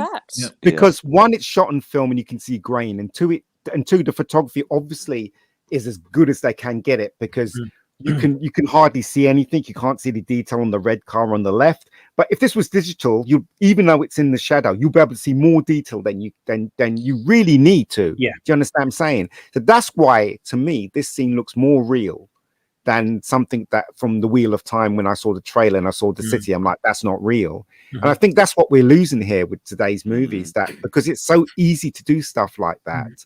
The art is disappearing. It reminds me of when the Hobbit special edition, not special editions, but the Hobbit got released in cinema at higher frame rate versions. Yeah, that's terrible. And they made everything look like it was a cheap BBC stage play. Yeah. And I just thought that's kind of the equivalent of having a picture on your wall. What do you want? Do you want a photo, or do you want a lovely, beautifully hand painted oil painting rendition of the same scene? Which one would you prefer? I mean, everyone's going to go for the oil painting, right? Yeah. So it's a similar situation with the film. You'd rather have it sort of romanticized with and look a bit more softer and more filtered than a harsh, exact representation of real life. Reni, can you read out Tyrone's comment? Go on in. Tyrone Beard in the chat says, Reni, tell me you did not choose to get on that spaceship. No, babe, I did not. But thank you. I did wonder if he'd been abducted for a second or two. It's not a real stream unless I get knocked off somehow. So. Oh, look at you. So your mum wasn't in the kitchen like pulling on your legs as you went through the pet door. No. Luckily not. And if I actually fit through the pet door, that would be amazing. Because they have this teeny tiny one that's for cats, and it's like, I want to say it's like 6 inches by 6 inches. It's so small. Oh, breathe in. Might be able to This is get the it right scene through. where, just after grabbing the entire family and taking them down, he's waiting for the aliens to show up again, and nothing. The thing- the one that the Ian thing was talking about earlier. Yeah, the thing that's odd about this scene is he gets his kids and he gets his wife and he drives them there, but yet in this scene you don't see the kids. Yeah, I thought that was Really weird. odd. Maybe they were Yeah. asleep in the car Yeah. or something. I don't know. They probably are asleep in the car, but you know it's really weird that you don't see them. You think the kids would be running around and Yeah. joking and stuff like that, but Especially like the scene before when he's waking them all up, which was hilarious, by the way. yeah, And the little girl's arse is in the air and she's sort of yeah. plowed her head into the bed. You know, he's so funny. I love that. And the neighbours the looking other- out the window thinking, what the hell's going on? Yeah. Yeah, and the other kid's just hanging off the top of the bunk bed, you know. And those, I'll tell you what, Spielberg gets suburban homes down to a T, doesn't he? The kind of the stuff just strewn everywhere, and how untidy everything is and stuff. At least in the 70s. Yeah, well, he lived it, didn't he? That was Yeah. his life. So he's Yeah. just Yeah. replicating what he lived. I mean, he's always said that anyway about you know his family and stuff like that. His family did affect him, so it's all in his movies if you look closely. Two people in two entirely different headspaces here. Yeah, Yes. totally. Yeah. Yeah. And this wasn't in the film. This was a new bit that they added. Was it really? I didn't know that was new. Yeah, so that wasn't in the original movie. That's why you don't see Francois Truffaut, because Francois Truffaut died. So you Right. don't see him in this scene. You only see a Bob Balaban, and this is a false perspective shot. So basically, this model was quite big, but it obviously wasn't the size of a real boat. And the helicopters are far away, so it looks like the helicopters are the same size as the Jeez. boat, but it was a false Amazing. perspective shot. Yeah, It's not so, Oh Composite. wow, that's yeah, amazing looking model. yeah. Oh, So, you know what? When I saw that, I just didn't think that was a model at all. I honestly Yeah. just thought, wow, they got a ship in the desert. Amazing. Yeah, I uh, thought the same thing, Matt, because I was like, yeah, wow, how did they do that? false This is obviously perspective. based. Trivia. So I was going to say this is obviously based on the real life ship that went missing Yes, in yeah. December 1925. Wow. But This might be Britain, what Ruin was going to say. Is it about the wreck? Yeah, No? you'll never guess what I'm going to refer to, Brian. Don't ever second guess the genius. I'll of let you go. Roundhead. I'll let you see. So actually, a bit Yes. of trivia. I'm sure none of you know this. Bit of trivia about this specific scene. If you look very closely in the background, you can just about see Rey Skywalker scavenging parts from the ship. Oh dear. Very, very subtle Expectations subverted there. Oh, you stole my words, Brian. The wreck of the real life ship was actually discovered in the 1980s, but wasn't identified until January 2020. Believe it or Yeah. not. Oh. So you can tell this false perspective shot doesn't work. And Britain, the British special effects people like Derek Meddings are much better at doing false perspective shots than the Americans for some reason, because you can tell the shadows of the people on the left is completely different shade to the shadow what's on the boat. So Right. it doesn't really work at all. But in the film, you just kind of ignore it because it's Close Encounters, I guess. Yeah, the light's coming from the back left-hand side of the Yeah. helicopters, but then it's the shadows coming the other way. And Yeah, so it's not a very good false perspective shot, but you know, hey, I can't. You only complain. noticed that on repeated viewings, though. Let's be fair. Yeah, I mean, as I said, I've seen it about 100, maybe even more than 100 times Close Encounters in my lifetime. So This particular As I said- scene it doesn't look very realistic though. The window. let me down again. Yeah. Is this the mothership scene? No, just It's, kidding. yeah, there's a ship outside shining light in through that woman's window. The director's cut. yeah, Slight technical hitch there. I'm terribly sorry. I'm assuming that you saw the special edition version, Matt. Yeah, And must have. Reni. Yeah. I didn't say special edition Yeah. on it, but I guess it must have been.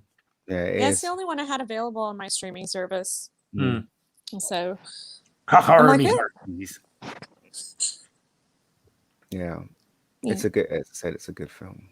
I promise to watch it as soon as I've finished work on my trilogy. I will most certainly give this a watch. I love this. Hey. I love this thing. Oh my god! I love this. They ripped this scene off in Rise of Skywalker, didn't they? Really? Yeah, I think they did. Yeah. This is one of the most can't say the word, atmospheric scenes. I thought this is really Yeah. one of my favourites. This is the day when Spielberg realized what the mothership would look like halfway through the film, because in the original idea was the mothership would have no lights and it was just this big black space that was knocking out all the stars.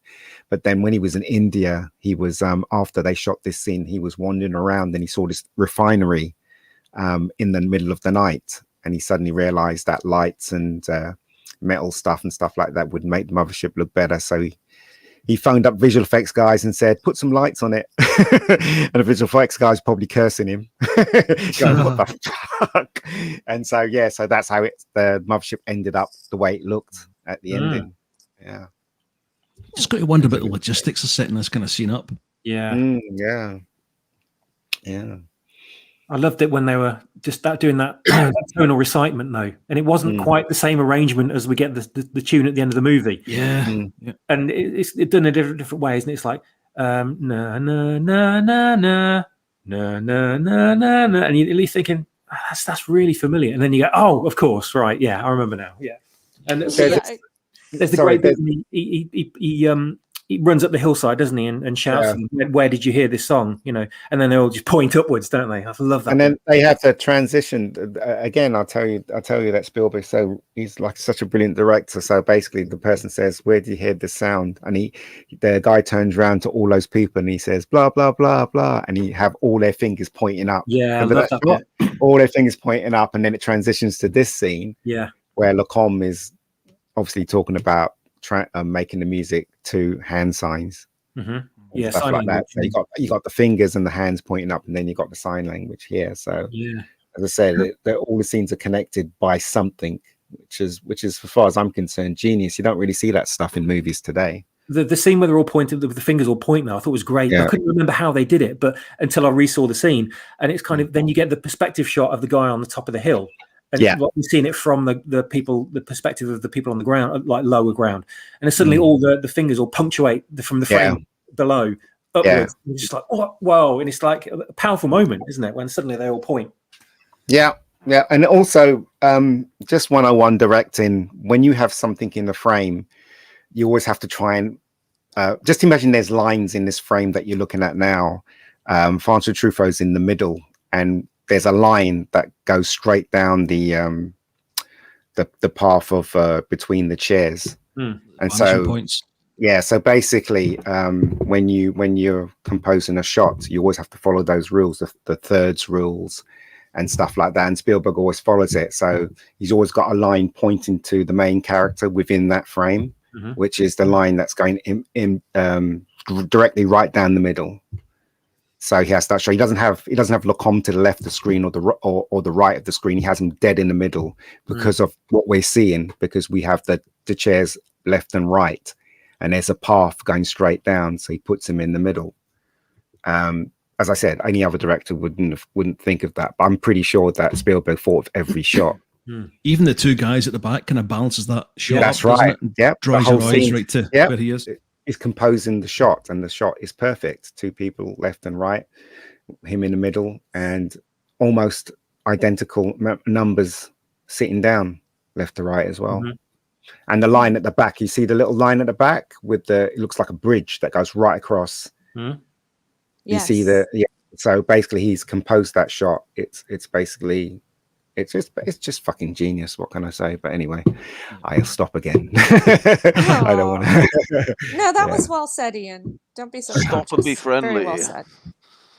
Yeah, that guy was crazy in the film. Oh my gosh, yes. You're in That's for when I see the helicopter. Yeah. This is them waiting for the aliens to return the next night. Unfortunately, expectations subverted thoroughly. Ryan Johnson came along and told them. I live for it. 6-year-old Ryan came along. Yeah. Helicopters cleared them off. Yeah, it did. Yeah. It's a good scene as well. That. Eamon, this is yours, I believe. Yes, this is the this is the biometric scanner, isn't it? Before they go into the the secret area. So it's a debate whether this piece of technology on the right here actually exists or not. Whether it was actually used from real military technology from its origins, or whether it was created specifically for the movie. And there's people saying that it was created, just as a piece of sci-fi technology for the film. There's other people that say no, it actually existed, and they actually did use it in the military. But then there's also other people saying, oh, it was back-engineered technology from alien technology and stuff. So I don't think anyone's got the actual answer to it. But I think most people, the general consensus is that most people think that it was made for this movie. And Bob Lazar himself described this in his accounts of attending the Papoose Lake facility in the Nevada desert, where he was supposedly working on back engineering black government projects, i.e. captured UFO technology. And he described this piece of technology on the right here, and the inclusion of it in this film, which is the exact description of what he described personally, kind of discredits him or goes some way to discredit him. But, as I said, it's all very up in the air about whether, who thought of it first and where it actually originally came from and its origins and who designed it. But people think, oh, no, he's got to be talking bullshit because he's just got this from Close Encounters. They didn't actually have that. But no one knows for sure anyway. This is the moment where our cartographer realizes the aliens are actually sending him coordinates. Yes. He's like, that's longitude. Yeah. I love moments like that in films, especially like this, where you're kind of discovering the mystery with these people as it happens. Yeah. Mystery box is done right. Yeah. Exactly, right? Because they just don't do it like that anymore. Ryan Johnson. No, just kidding. I'm disgusted. You invite me onto these goddamn streams and you just rip the shit out of me and tell Mr. Brown on you all. Brian, you promised me you'd protect me. Sorry. Here's Roy's obsession continuing. Yeah, I think was this a woman or was it Roy's? Yeah, it's a woman. It's it's her drawings. Gillian. Oh, forgive me. Yeah, just stand corrected. Gillian draws Devil's Point. Devil's Tower. Devil's Tower. Yeah, in Wyoming. Yeah, I just watched it and I already forgot. See, she got it right. If you look at that painting before, she got it right. She got the flat top right, and then she ended up drawing that, but she got it right originally, right there. Yeah. They gradually kind of they hone their images, don't they, and get it right as they go along, kind of thing. The more they do it. But one thing I noticed was I got on Google Maps as well when I was watching the film, and this movie's actually, I thought it was set in California, but it's not. It's set in Indiana, isn't it? Which is Indiana, much further to the east. And the events of the final part of the movie take place in Wyoming, which is Midwest, isn't it? Yeah. So they actually do travel for quite a way from Wyoming, which is obviously where their initial contacts were, to right across the country. I just thought, wow, I thought it was like in their back garden, but it's not. No, it is. It is, as I said, it's a great movie. This is the special effects I was telling you about. They've got this big tank. Incredible, isn't it? And they I think it's some kind of paint they put in the water, and they shot it slow motion to make it, and they put a light in there so it looked like there was clouds billowing. And they did this cool. They used that in Independence Day as well, didn't they? They did, Obviously, this was way better because it's original. But Doug Trumbull, he's the guy who was responsible for the effects in 2001 and Star Trek: The Motion Picture. Yeah, Doug Trumbull was amazing. He was an amazing effects artist. This is such an atmospheric scene, isn't it? Because this woman's sort of standing there watching. She's watching what's happening, and she thinks, "My God, there's no escape. These things have come back, and there's no escaping these things. They've returned, and I can't run, I can't hide. What are they going to do this time?" And the moment when the clouds change color and the lights move down from the clouds, it's kind of like, "Oh my God, they're coming! And you don't know who they are or what they are, and it's a really kind of you do feel the fear of the character, definitely. Spielberg gets so well. Yeah. I love how he mix everyday things in this scene, like the record with Johnny Mathis singing and the Hoover that that just takes a life of its own. Yeah. Seems so ominous. Yeah. And that really tense moment where she's trying to close the chimney thing, where it's coming down the chimney, and she's trying to reach the thing. Oh, that was quite yeah. tense. Yeah. And She closes the flue. The vent in the floor as well when that flips. Yeah. Open. Oh my God, And it felt like it was a really aggressive moment. I mean, that didn't say like these guys are friendly to me, at least. If it was my first time watching when I was a kid, I was like, oh, what's going on? Like they literally kidnapped the child. They did not let up. They did not, say, hey, how's it going? We're nice guys. No, they took over the house. And they kept trying to come in through every opening until they finally sucked the kid out of the doggy door, so to speak. And,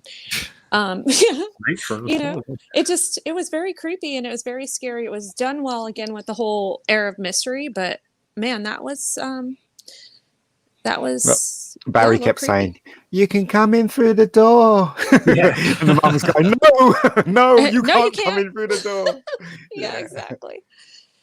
I love that scene where she sees the clouds and the thing is coming down, and then you have that shot of Barry, and Barry goes, "Toys!" He's really excited that they're coming because they're going to play with it, obviously. I love this shot, the way you capture her reflection and shadow in the same bit. Yeah, so cool, isn't it? Yeah, that's Spielberg for you. Knows what he's doing. It adds to the eeriness.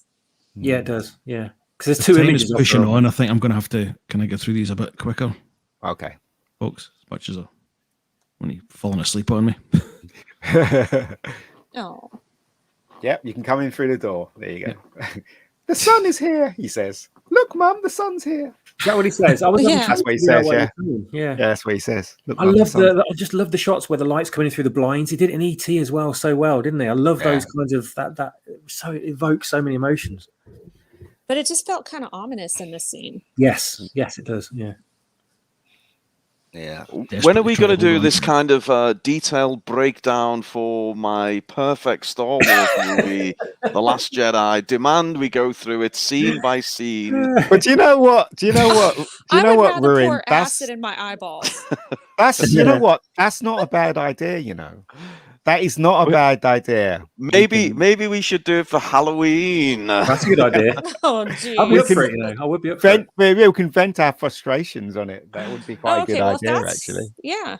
It's going to be like it's going to be an real life links like stream of just like a verbal beating on Ryan Johnson. That's right,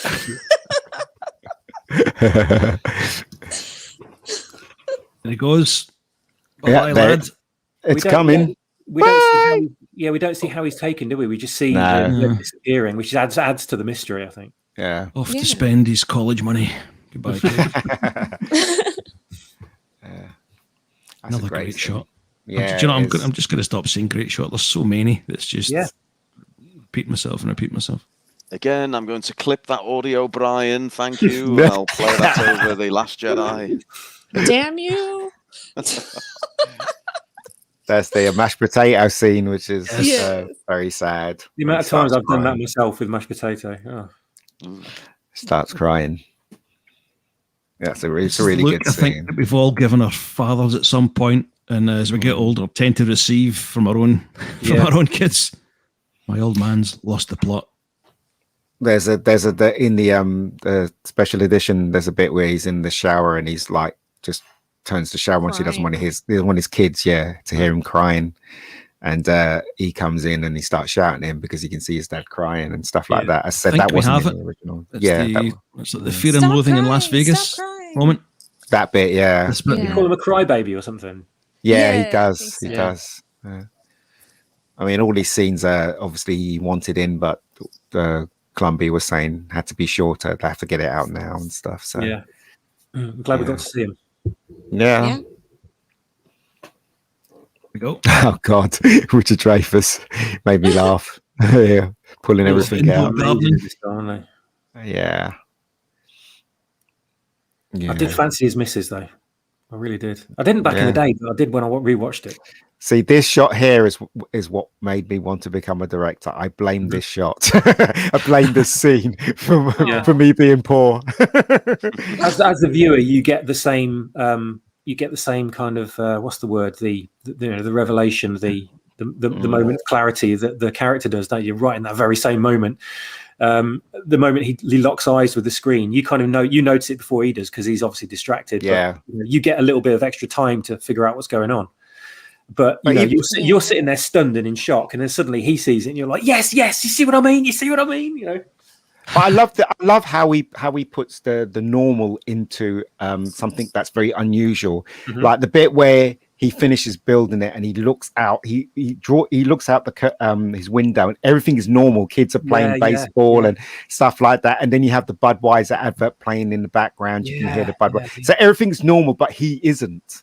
Yes. And that kind of balance kind of makes you. It unnerves you slightly. Do you know what I mean? And as I said, it's just genius filmmaking as far as I'm concerned. As I said, you don't get stuff like this in anything these days at all. He did that in E.T. a lot as well, didn't he? He did, yeah, he did.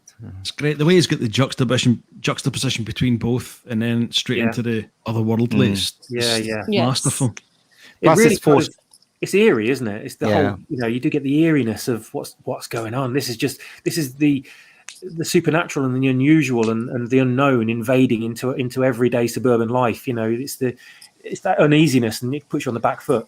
This is how sad I am. Do you remember the scene where he wakes up, he falls asleep, and he wakes up, and you hear that Daffy Duck cartoon playing? Oh yeah, that I remember.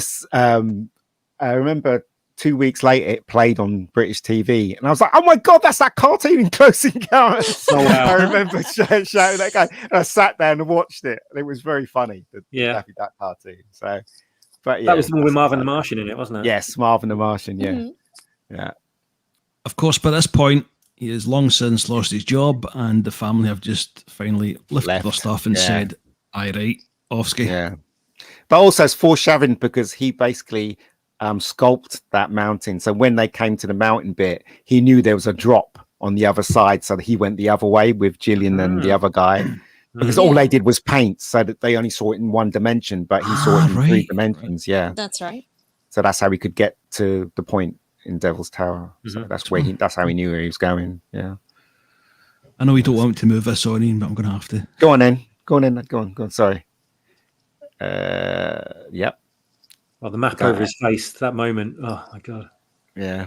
Do you know that that Apollo Creed is in this film? No. What? Yes. Carl the guy Weathers plays. is in this film? Yes, he is. There's a scene in this film where he gets confronted by him, and he says to him, "You're not a poacher by any chance, are you?" Yeah, and Roy Nero goes, "No," and he goes, "Well, if you are, then we'll have to shoot people that tries to poach," and then he just walks off. But you look at it again, that's Carl Weathers. Okay. Wow. Yeah, because I didn't notice that, and I just saw it this afternoon. Yeah, Carl Weathers is in this fan. film. Yeah, he's in this film. Oh, they might have cut it out in the special edition, though, but it's in the original version. Yeah. Okay. Yeah. And this scene is fantastic, where everybody's screaming, and they're in the middle of the crowd, and you can't hear what they're saying, but they're pleased to see each other. Yeah. Oh, such a great, well-directed scene. It does make me think of parallels to the current pandemic situation we're all in. This whole sequence of the movie. Yeah. God. Yeah. Oh, a bit of trivia as well. Apparently, they cut out the Apollo Creed cameo for the Chinese version of this movie. Yeah.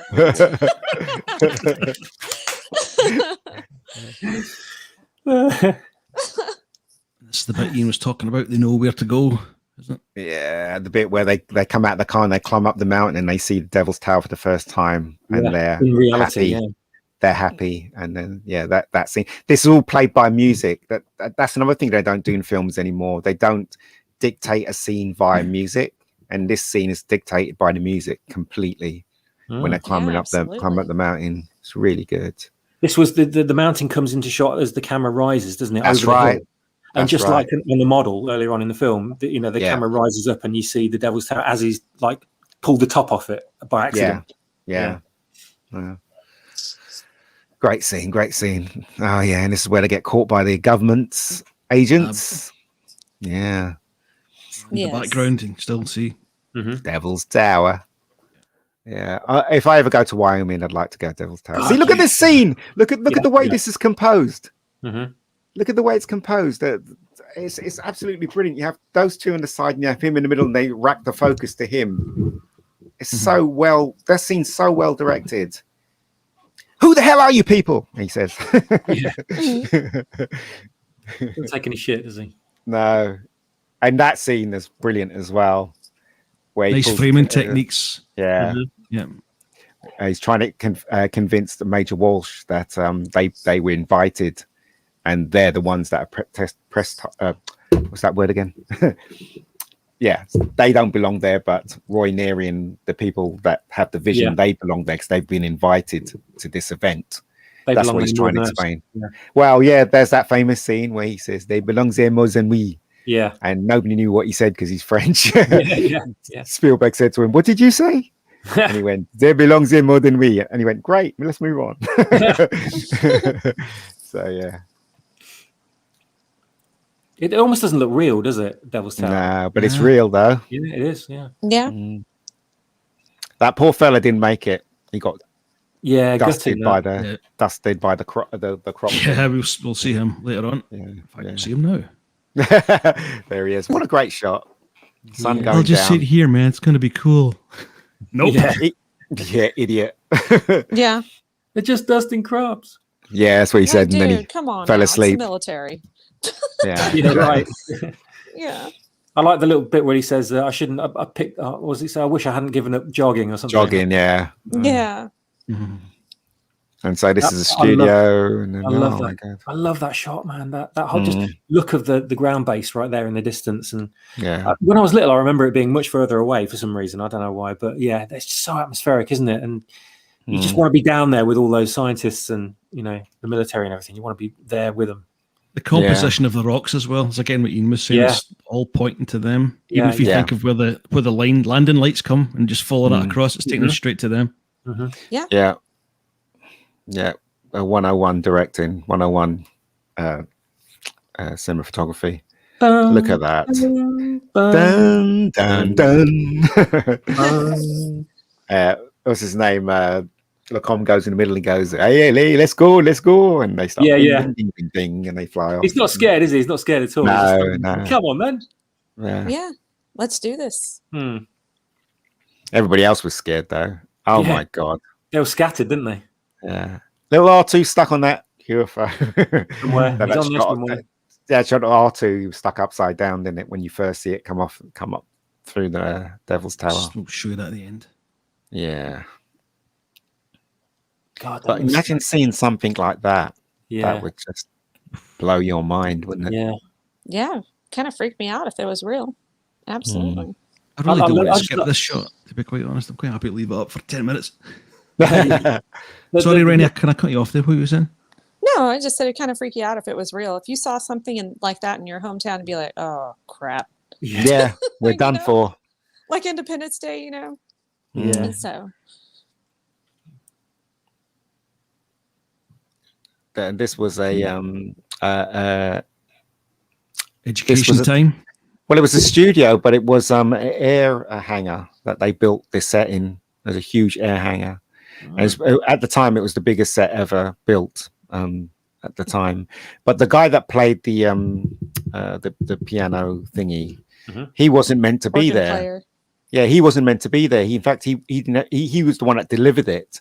And Spielberg saw him and he said, "You look exactly like someone who should play it." And he was like, "Okay." And then they said, "Well, let's just put him in the film." So they put him in the film. He wasn't even an actor or anything. So and plus he wanted to go. He wanted to leave because he had a job to go to. But Spielberg said, "No, you got to stay. We've already shot you now. You've got to stay." Yeah. And he stayed. Poor fella. Probably got fired from his job. Just like Roy.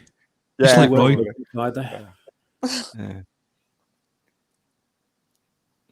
Yeah. Trying to get down there. And also, who else is in this film? The guy that was in Aliens who played Bishop. Oh, Lance Henriksen, yeah. Lance Henriksen is very young. Lance Henriksen. Yeah. He had a couple of lines, didn't he? He did. Very few. If we can spot him, he's not in. Seth Rogen. No. genius piece of writing, music, communicating with the aliens with music, I guess, because music's very close to mathematical sound resonance. Yeah. So Waves and stuff. yeah, Gosh. that's an amazing scene. I remember watching the 70mm. I saw this film in the first time I saw it, and it was the first time I actually saw a screen that size. Well, actually, no, second time, because when I saw Star Wars, that was in 70mm as well. The light animation on that thing was amazing. The way that it's, the lights sort of pulse and extend and expand and shrink. Yeah. Oh, yeah. I don't know how they did that actually. Doug Trumbull was in charge, so I didn't know he did that. Yeah. Oh yeah, this is when, you know what, right? Those aliens got a lot to answer for, aren't they? They steal people and they bring them back. Yeah. Like That's what I don't years understand. later. Yeah. No explanations, just like, oh, here you go. You can have them back now. We're done. They haven't aged a day. Yeah. Einstein was probably one of them. Says the guy. Yeah. Thank Christ I'm back. I left the iron on. Yeah. It is a great scene, this bit.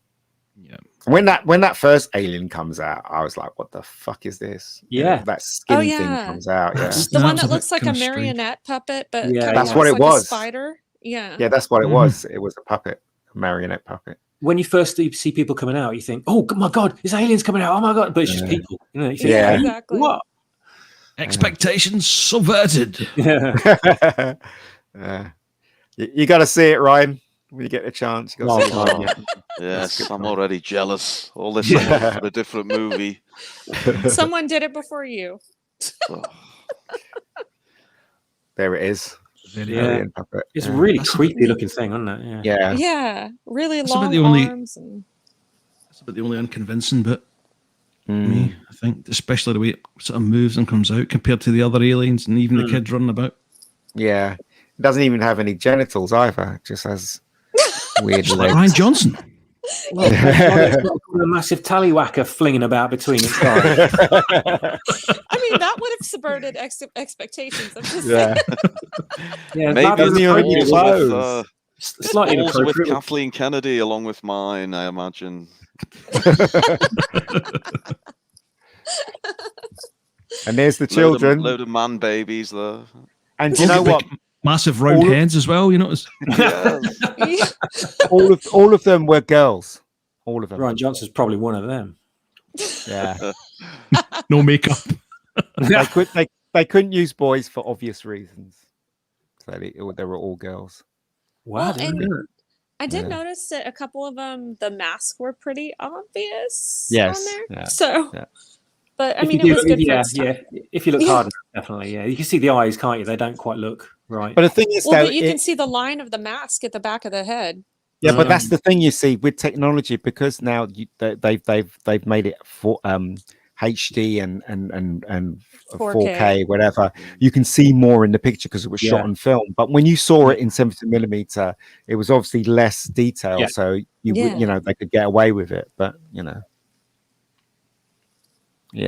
I think there were a few boys there, but majority of them were girls. Yeah, they are all looking like extras from V. Yeah. There's Roy wondering if he's going to be picked. Sorry, Demon. Yeah, I was going to say the bit where these exchange personnel are introduced, which is a good 15-20 minutes before this. I think it's one of the government guys is standing there going, I can't remember what he says now, Ian. You'll have to correct me, but he says something like, "I've got white knuckles thinking about what awaits them," or something like that. Yeah, that's exactly what he says. And you don't know what you sit there thinking, what's he on about with these? But, you know, but then you're trying to figure out why they're wearing red and why they're wearing glasses and all this sort of stuff. And I saw that scene again tonight, and I thought to myself, oh my god, because this movie's based on events that led up to a real life event, which was the Project Serpo exchange, where it was reported that the US government exchanged officials that took place. I can't remember exactly where the location was, but they exchanged officials with extraterrestrials. And extraterrestrials stayed on Earth, and humans went with these beings on their ships to this place called Serpo, which is within one of the nearest planets one of the nearest solar systems to ours, apparently.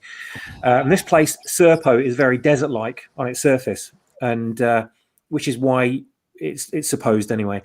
There's so many UFO sightings around New Mexico and the deserts and Las Vegas, places like that, because the arid landscape is very similar to their own landscape. So, and the reason why they're wearing sunglasses, which I assumed at the time when I first saw the film, was because it's because of all the bright lights of the ship. It's not at all. It's the bright lights of the planet. It's a binary star system, and the aliens have got, not in this movie, but they're reported to have larger black oval-shaped eyes.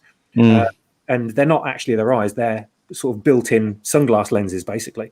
So the humans that are going are wearing these extra protective sunglasses to protect against the extra harsh starlight, which is because it's a binary star system. So never gave one to Roy Neary, though, did they? No. But well, maybe he got him later. I don't know, because he's like he's an outsider, isn't he? So he just came in at the last minute, sort of thing, you know. But I never thought of that, and because I've researched all these UFO things in the intervening years. When I saw this scene again, it's like so many other scenes in the movie. I was kind of like, yes, right there, you know, like, and it's like seeing it all over again for the first time. It was great. Do you know who was going to play Roy Neary before Richard Dreyfuss? No, who? Steve McQueen. Really? Oh, come on. Wow. Yeah, so Spielberg wanted Steve McQueen. That was his original choice, and he met him in a bar. This is the story. He met him in a bar, and Steve McQueen really loved the script, and then he said, "Come and meet me in the bar." So Spielberg met him, and Steve McQueen said, "I really love the script. This is a really terrific film, but I can't do it." And Spielberg was, "Well, why can't you do it?" And he says, "Because I don't have the acting chops to make this thing work." He says, "I'm not that kind of an actor. I think you need to cast someone else." That's true. Because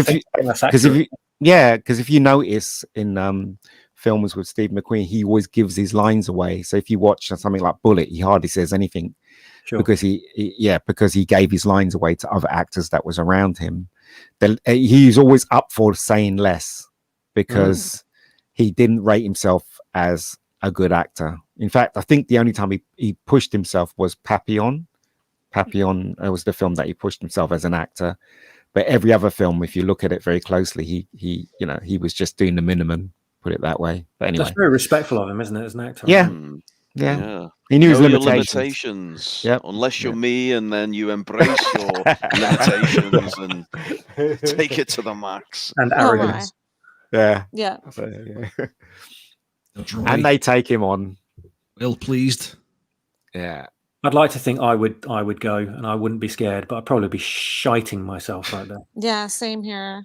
Do the rest of them get to go? Is it just Roy? Can't remember. It's just no, Roy. they all go. They're basically the aliens are attracted to Roy because he's like a kid, isn't he? So they're attracted to him. Everybody, all the other soldiers are just soldiers, and they looking at it as a professional, and it's a job. It's a job, but Roy is like really excited. So I guess they were attracted to that. Yeah, and he was invited to begin with, wasn't he? Yeah. Special edition makes it look like it's just him that goes on the ship. No. Oh no, but they're all lining up to go on, aren't they? Yeah, they do go. Yeah, they do go. That shot where they're in a chapel and the priest is saying, I remember that bit, and they're all excited. Well, you see that woman wondering what's in store for her and stuff like that. So it's all protocol with them. Sorry, go ahead. Composition, the light beams, different class. Yeah. The rule of thirds, it's called. You know, that's when you're composing a shot or a picture, a still picture. So he knows exactly what he's doing. And then we have Carla Roboldi's robot that comes out, or robot, or you call it, and animatronic, which was when I first saw this cinema, I was like, fuck. I was like, is that thing real? I just couldn't believe it was technically real. Yeah, I could not believe what I was looking at when I saw this. And the close up. Yeah. Now you can tell it's obviously a kind of like a. But when I first saw it as a kid, I actually believed it was real. Well, I didn't believe it was real, but if you know what I mean, I believe it was believable. But yeah, you can see the joint there anyway, because obviously it's HD and it's 4K. You can see the joint between his wrist and the rest of his hand right there. But when you saw it in the cinema, you couldn't really see those things. You can't forgive Nobody's it. got to Though, head really, that don't you? round either. Yeah. Yeah. More One marshmallows. shot I left out of the photographs, which I wish I'd put in, was the child being reunited with the mother. And Oh, also yes. with Yeah. Roy Yeah, looking it's good. back and seeing both of them together. Yeah. Yeah. It's kind of a bit heartstring tugging, really, isn't it? When the kid's sort of like, bye-bye. Yeah. Yeah. But that wasn't scripted. Basically, No. basically Belinda Dillon said to him, "Look, you know, you because he would be mucking around with the kids who were dressed like aliens when they weren't shooting. So all kids gravitate to kids, don't they? Have a lot of fun. And then when Melinda Dillon said to him, "Look, you know, this is the last shot you're doing. You're not going to." Well, you're not going to see them again, so you might as well say goodbye to them. And he started crying, and then they captured that moment on film, and that's why he says goodbye. So there you go. Wow. Yeah. They should really have made another film where an alien says goodbye and a kid cries at the end, shouldn't they? Yeah. Well, when Spielberg was making this, that's how he thought of E.T., didn't he? Yeah. Because he thought of one of them should be left, and yes, that's how he thought of E.T. And the rest is history. He went to Columbia. He went to Columbia saying, "I've got this idea for E.T." in Columbia, and when he wrote the first draft, that Columbia turned it down. After the huge hit of Close Encounters, they turned it down. Good Lord, what were they thinking? That's stupid. I know. And he went to Universal. And then the rest is history. Yeah. There you go. And closing shots. And quite rightly so. It is his film. That whole section at the end with the ship taking off, and it's so emotional. I don't know why, but God, it really got me. You know, it really hit me in the chest every time I see it. And it gets, you know, as the credits are rolling, you just see it flying away, don't you? You just want to go with them. You know, you want to see what happens next. I think this was one of the very first times that I actually, in the old days when the credits used to come up, people used to start leaving the cinema. But I think this is one of the very first times I actually sat in my seat and looked at all the credits till the end. Because in the old days, people never used to stay for the credits. They used to just get up and walk out. But today, now people do stay for the credits.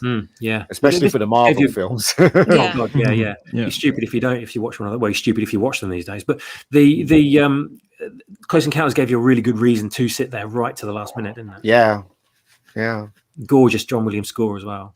Absolutely. Yes. Got a couple of photographs coming up of the props and a little bit of an interest that we mentioned earlier. Cool. Oh yeah. You wouldn't want that dropping on your foot, would you?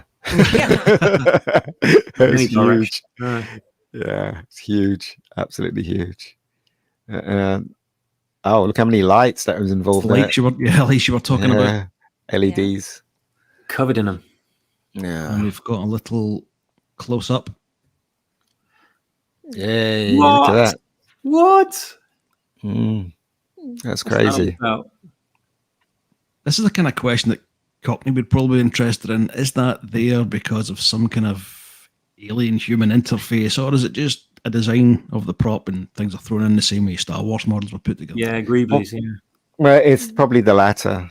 You know, that they just wanted to make. And in fact, as I said, Spielberg never had any idea of the mothership until he went to India, and then they had to build it really fast. So, and they did. Yeah. And here's, sorry, Ian. Sorry, no, finished. Here's cameo time. Yeah, there it is. Wow. R2D2 upside down. The Australian version of R2D2. Yeah. Yeah. A lot of people missed that, actually. I did. When the film, I remember missing it the first time I saw it. But I also remember. Sorry for upside down. Yeah. I remember missing R2D2 in Star Trek, you know, the JJ version of Star Trek, because it flew across the screen, didn't it? And when I watched it again, it was there. Yeah. I've seen that. Yeah, if you watch it again, the bit where in the beginning, there's a shot where everything's flying and you see R2D fly across the stars. Is that the 2009? Yep. Version? Yep, that version, yeah. Yeah. If you watch The Force Awakens, R2D2 has a very brief cameo appearance. He's covered in a tarpaulin for most of the goddamn film. Blink and you'll miss him, yeah. This is a weird poster, isn't it? Yeah. That is a bit. Yeah, I've never seen that one. Yeah, I think it's. I don't think it's official. I think it's just a. I like Is it. Watercolor. Yeah, I remember getting the novelization, buying the novelization, and the actual one where they had pictures in it, and with real pictures in it and stuff like that. So I remember getting that. I think I've still got it somewhere in a box, but I just went Close Encounters crazy when I saw this film. I brought all the books, I brought the novels, I brought even the diary, Bob Balaban, everything. Anything and everything about Close Encounters I brought. I think most of it survived. I think most of it's in my cupboard somewhere. Wow. So, I'd love to rifle through your cupboards, mate. sounds rude. It was a bit, didn't it? Didn't mean that. Did I? Or did I? That doesn't look anything like Richard Dreyfuss, though, does it? Not really. No. You think? I thought it was okay. Yeah. Oh, well. It looks like a heroic version of Richard Dreyfuss. Yes, it does, doesn't it? Yeah. Before we say, just conscious of the time, just before we say goodbye, can you each give us a quick little summary, a paragraph, maybe a couple of sentences on Close Encounters before we go? If we just go around you. Well, all I can say to everybody is that they should watch this film if they haven't seen it. That's all I can say, and I think it's a great film. Obviously, it's a bit dated today, and it's a bit naive. But you'll never see it the way I saw it, the way I see it now, because obviously it has a huge emotional attachment to me. But if you ever get the chance, you should watch it because it's worth your time. That's all I can say. Demon? I would say I'd add to what Ian said and just say, if you've never seen it, you have to see it. It's a piece of incredible cinematic history. Don't be too judgmental of it, obviously, because it was filmed a long time ago. But I think personally, it still stands up today to everything else that's out there, special effects wise or anything else. It can hold its own. But if you can try, even if you've already seen it and you're going back to watch it after a long period of time, try and transport yourself back to a kind of a simpler time where cinema was a bit more naive, special effects weren't as advanced, and try and just let the emotion and the atmosphere of the film take over your viewing and enjoy it in that respect. Turn the sound right up, turn the lights down, and just give yourself over to it and try and put yourself in there with those characters, and you'll have a really good time with it. Put your phone away as well. God, yes, absolutely. First thing you should do. Reni, you might have missed that. I'm just saying, just a quick sentence or two in summary of Close Encounters. So for me, as a kid, it was more of an adventure and like spooky alien film. As an adult, like I said, it's to me, it's kind of a sad movie. So it just kind of depends on how you're viewing it, as more of a sci-fi, if you're viewing it as more of a drama. But it's got something out of both worlds. But I do like the beginning where everything is left to the imagination. There's a lot of creepiness, a lot of ominous parts to certain scenes, but well worth it. So that's all I've got. Thanks, Reni. Ruin, anything to add? Yes, I just want to say, beautifully made, fabulously written. I knew you were going to say. Great acting. It's just impeccable and made by probably the finest director we've ever known. But enough about The Last Jedi. Close Encounters. I knew you were going to do that. Expectations met. Yes. Okay, folks, I think on that hilarious note, we'll wrap up the show. Firstly, thanks to the chat and our viewers this evening. The show is nothing without the chat. And it's even less without our viewers. To the guests, a very big thank you for your attendance this evening and some superb contributions throughout. Ian, thanks very much. No worries. Demon, thank you, my friend. You're very welcome. As always, it's been an absolute blast, and I've loved every second of it. Reni, thanks again. Thank you for the invite. Apologies for being late, but I'm very glad to be amongst all of you guys. And it's not at all. It's an honor to meet Ruin Johnson, but I kind of hate him. The honor it is all yours, of course. I knew you were going to say that. Expectations met. Ruin, thanks again, especially for coming in at such short notice. That's okay, my friend. It's been an absolute blast, and yes, good fun as always. And yes, I look forward to the next one, and maybe we get some plans in place for a Halloween horror show of The Last Jedi. That could be Great idea. a winner. Great idea. Yeah. Can't wait. Finally, sorry, Reni. I was going to say, can't wait to see how long it takes us to slam that movie. Word go, I reckon. Yeah.